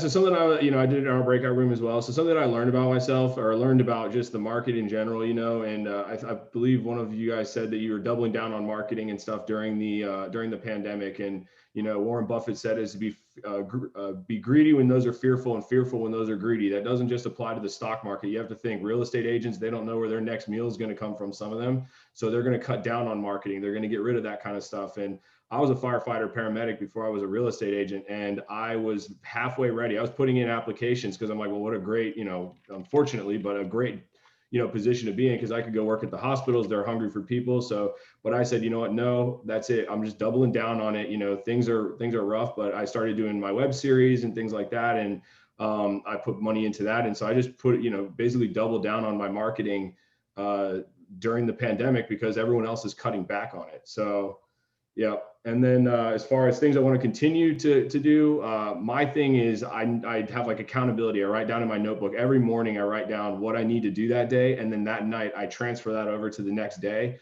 And my thing is that, sometimes making that phone call or whatever, it seems like you're pulling teeth or you have to go to the dentist, but you got to go eventually, So my big thing is just not putting off today what can be done tomorrow, just getting that stuff done, like perfect example. So I was driving home from the gym and I go, I'm really low on gas, but I'll just leave early for my next appointment and I'll just go early and go to the gas station. That is the number one way to be late for something. And I always do it. And I said, you know what? That was like my epiphany moment. I'm like, yeah, I'm actually going to do this. So I went and got gas beforehand on my way home from the gym. Something small, but that was like, you know, more of a metaphor.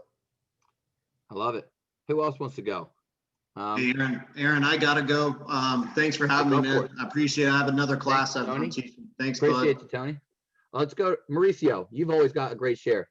How about you, man? What'd you get out of today? Hey, Aaron. So today, honestly, like one of the best things I heard today was you didn't come this far just to get this far. Every time I say that, like it sinks in deeper. Like there's another epiphany. That was insane to me. But the things I wanted to focus more this year is really creating a routine that I can stick to. You know, even just getting our mindset right, like working out and stuff, gets you in the right mindset every day. And like there's days when I will exercise and you know, I'll be like, oh, I'm good for tomorrow. And then the next day I don't, and I feel it and it ruins the rest of my day and my momentum. So just getting a routine and sticking to it consistently. So apologize about the background noise, guys. Sharing an office.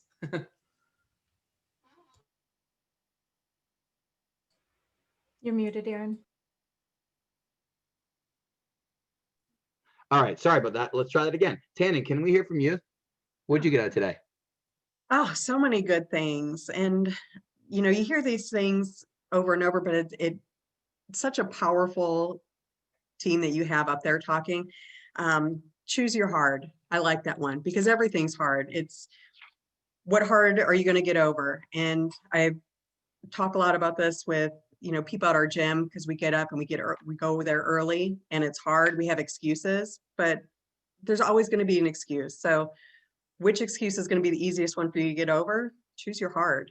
And now I'm sitting here writing my list of like which hards I'm going to get over and what Lindsay and Renee said about reaching out to your customers. God, what a huge thing as a reminder to do last year is just stay in touch with people and be personable and care about people. So, and Renee always tells us that all the time to care about your customers. They're not leads, they're customers. I love it. Hey, Chris, how about you, man? Hey, a lot of great things. Mario, man, kudos on picking some words to live and do business by for yourself and your team. I love that that approach and actually standing by it to make hard decisions that could cost, but in the end, major benefits. And that's just because you're doing the right thing, because you're doing it right, you're doing life right, and that's fantastic. But so much good stuff. Renee, you were dropping some great bombs too, and all some great stuff. Love it. Hey, Tori, can I go to you? Is that cool? I see you said okay, so I'm going to you. Tori, what'd you get out of today? So first off, I have to absolutely thank Renee. I got some huge aha moments from this, especially in the first one. You know, identifying your why, it's something that is so important and I think is overlooked by so many. So just being able to hear that from panel, and when you said giving grace, you know, not only to yourself, to your team, and also giving grace to your clients, I thought that was phenomenal. Another aha was building a brand and a presence that belongs to you. I think that's pivotal and something that you see a lot of people really neglect doing nowadays because they want to jump onto things that look easy instead of putting in the work. I think for me and our team for 2021, a big thing is really going to be building and structuring things with the consistency and intentionality that we started to do in 2020. We've got things shifting and changing a little bit coming up this June with me shifting to being at home a little bit because our son is due in June. So it's just a lot of prep work for that and creating systems and procedures so that kind of like in our breakout session, Mario talked about peaks and valleys of real estate and wanting to stay right in the middle instead of having high, big ups and really low downs. So trying to create that dynamic on our team, I think would be a big thing for 2021. Love it. Hey, Vic, you're in such a cool studio. I can't let you not say something. I'm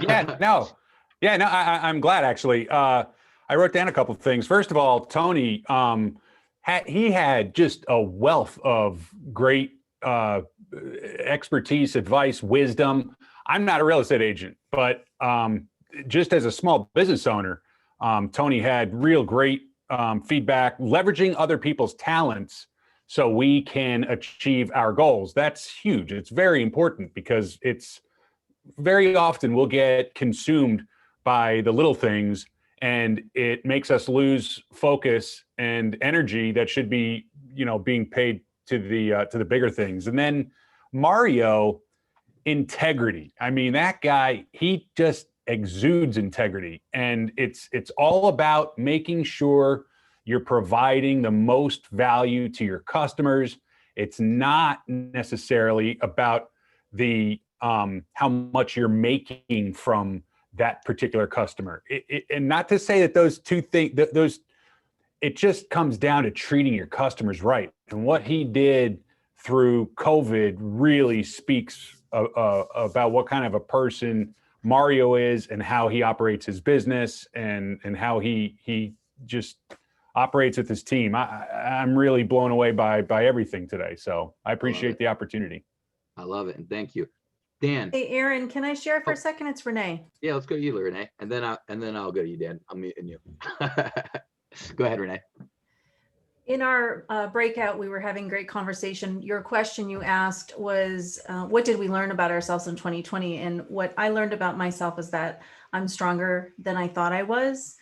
And I think probably every single one of us should be reminding ourselves that we are stronger than we thought we were. And the key with that is, if you need somebody to give you a little pat on the back and remind you, give yourself grace and call someone and say, hey, I'm having a moment. I need to remember. Can you remind me why you think I'm strong? And that is okay, because we have these moments, we go up and down. Ultimately, though, stand tall and remind yourself you are stronger than you think you are. I have to remind myself sometimes, and it's important to have people around us that will give us that little pat on the back. I love that. And oh, hold on, let me switch this up. I just realized okay, there we go. I love that, and I totally agree with you. And I think that, like, often when we think that we've been tested, we find out later that there's more tests. And when you feel like you've been through stuff that kind of shows you how strong you can be, usually that means that you're ready to have another test that you're even stronger. So I'll knock on wood that most of us are not about to be tested. But I do think, like, the big thing to get out of last year, if you didn't get some feeling of resilience from last year, then I feel like you did something wrong. Like, in my opinion, if you didn't get some feeling about your level of resilience, if you didn't learn something about yourself, about what you can make it through, about what you can persevere. And I'm not just talking about COVID, because I realize real estate went crazy. I'm talking about the whole ups and downs, the uncertainty, the challenges at home. I mean, some of you guys became teachers while being agents, while wondering if your businesses would survive, while wondering if your team would survive, while having to be the rock for your people, while having to show face and be positive in the community. Like, all these things that had to happen at the same exact time is just remarkable that everyone did well. And then, honestly, I still feel like a lot of people don't give credit to, like, the flip of that is when things were slammed, when real estate got at its, like, peak this year, that's still just as challenging as when you were wondering if there would be any business. It's like, from wondering if business would keep happening to wondering how the heck to manage it and where the staff can be and where to hire more people and get them ready fast enough, is what most people on this call went through. And so I think there's a level of resilience we can all take from what we went through last year. At least I know for me, like, I almost died. I was almost brain dead. I remember when I first got home and I couldn't pick the topic for a masterclass. I couldn't decide who to put on the cover. I literally couldn't run this or make a magazine. Just something, like, didn't work. Like, they just didn't fire. And I remember wondering before the pandemic started, like, can I ever do this again? Like, will I ever be able to do this effectively again? Or do I have to either sell this or literally hire someone whose brain does work to run all this stuff? And then to just, like, focus on each day at a time and know that, like, I can only focus on a couple of things, which for me were, like, taking supplements, riding a bike, staying positive, and sleeping a lot, and keeping the business alive were pretty much the only things. And so I know a lot of you guys, you had smaller focuses. Maybe it was keeping your family going. Maybe it was getting your team, like Mario was, make sure his team knows they're taken care of. Like, when they knew there was security, they could actually work on the business. And then doubling down to capture market share. That was the biggest takeaway I got, because it was easy to say when this first happened that this is the time that people capture market share, but it was also easy to be one of the people who cuts everything you possibly can. And I can tell you that the companies that cut everything they possibly can are kicking themselves they're losing market share and they are getting circles run around them by the people that invested heavily. And so I just want to say thank you to everyone that's on this call. And also thank you to the partners that do invest heavily in making Real Producers happen. I just dropped in the chat box earlier, I put the January partner list, but somewhere in here, I actually put the most recent, which is the one that hasn't come out yet, which is our February partner list, which is even more updated. So you're going to want to check that one out. But any other takeaways from anyone else? I just wanted to share my takeaway. Dominique, you're on here. You're always on here. Brent and Kathleen and Mike, I may go to each of you if that's cool. Kathleen, what'd you get out of today? Yeah, so this kind of brought me back to the Miracle Morning. I don't know how many of you listen to that, but just setting yourself up for success, you know, starting in the morning so that you can think clearly, you can have no fear, you can go and tackle your challenges. And really pumped me up. So thank you, Aaron. I'm excited for the year, excited to see real estate continue to be strong. Love it. All right. Anyone else have this takeaway you want? Brent, I'm gonna go to you, man. You always stick around and you stuck around to the very end. So I'm gonna let you share something. What do you got, man? What'd you get out of today? All right. Well, I got a few things. You know, I'm charting a timeline for myself. I did like that Hero Nation talk. Atomic Habits were something that I'm going to look into. But, you know, when it came to the success and part, for me, I'm just going to work on putting myself out there more. Renee and I were in the group and she said something about, you know, capturing the moment, but building a library of things and then posting things later. For me, you know, I want to meet more people, as many people as I can. So whether it be online or whatnot, and you have to just connect with those people. So, you know, more posts as well. And a couple other things like, you know, the referral and past client reviews was a pretty awesome thing. And then, you know, the 36 touch plan, you know, probably get that from Renee as well. So just a lot of things that stood out in my mind. That's what I got. Love it. Dan, I told you I'd go to you, but I didn't. So let's go to you now. Oh, wait, you're muted. You were unmuted. I think I probably screwed you up. Are you good now? No, you're still, is there a mute button on your microphone? I don't know. You're unmuted. You're unmuted here, but you're definitely muted somewhere on your end. So I'm gonna come back to you. How's that? How's that? That works. Go ahead. I got a new setup here. For some reason, I have to do some wonky up and down with my volume in order to get to where anybody can hear me overall. So I just want to say I'm super impressed with you for starters, man. I mean, I loved your post not too long back when you're talking about the same, you know, having your injury there and bouncing back and just getting your synopsis to fire back. I just love that story of perseverance the same way. But yeah, man, it was a fantastic panel today. I love everybody that came on. A lot of great insights. We do a great job on our referral business. A big part, you know, due to my wife, who you had on just a little bit ago. But mine is going to be in that review. We don't capitalize on the review side of it. A lot of it, we just never really been. We know we do a great job at the end of the day, but we just don't really capitalize on those. So that's definitely what I got to push more towards. And I've already pulled up some stuff here in the background to get it going. But yeah, great panel. I love that other comment too, like that SEAL training. I want to say, I can't think of who had it overall, but they said that, you know, when you're down and out and you're about and you're tired and you can't move on, and so at that point they say you're only 60% tired. You still got a lot more in the tank still overall. So I think that's going to be a great little thing I'm going to keep around with me as well. I love it. Let's go. Yeba, can you hear me, man? What'd you get, Yes. Man? I know you coach with Wayne and his company, so I'm sure you're pretty used to getting that shot of what I like to call coffee without coffee. But tell me what you got out of today. Yeah, first off, Aaron, thank you so much for this opportunity that you give us with Masterclass. Every time, you know, I jump on, I always pick up a lot of really great stuff. So thank you, thank you, thank you. One of the big takeaways that I got, actually a couple, Wayne had said, you know, are you the villain or the hero? And would you want to read your own story? And for me, that just made me reflect, like, okay, how was I during 2020 in particular? Is that something that I'd want other people to read? And it really caused me to self-evaluate and think, okay, now going forward, what can I do?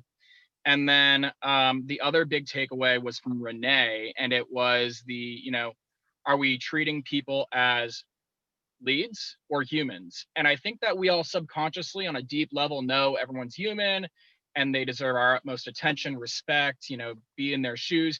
But I think that so often in this business, we can get trapped in being consciously, not subconsciously, but consciously thinking of, okay, generate leads, make money, do this, that, and all that stuff. And I think that having that reminder from her today, that gentle reminder of being able to, hone back in and realize, we're all people trying to get through the day. You've got to look through everyone's perspective and do what's best for them. Amen. And so on and so forth.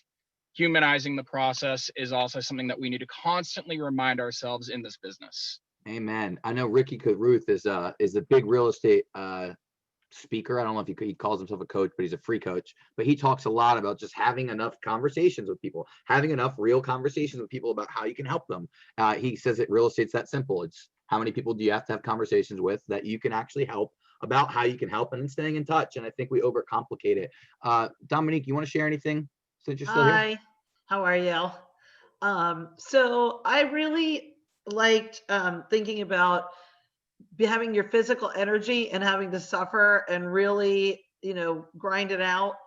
One of the things I'm going to start doing is spreading the positivity more with other people's reviews that they need, instead of just thinking about the reviews that maybe we need and things like that, and just keeping things really positive for my team and for everyone that's in my circle and surrounding, and even people that you just meet in general. Definitely want to spread the positivity and change, and that how much words matter, and just a little bit of a tweak in changing the words that you're utilizing is something that I've been trying to work on. So that's just a good reminder too. Love it. So Hey, everything's always awesome. There's so many takeaways.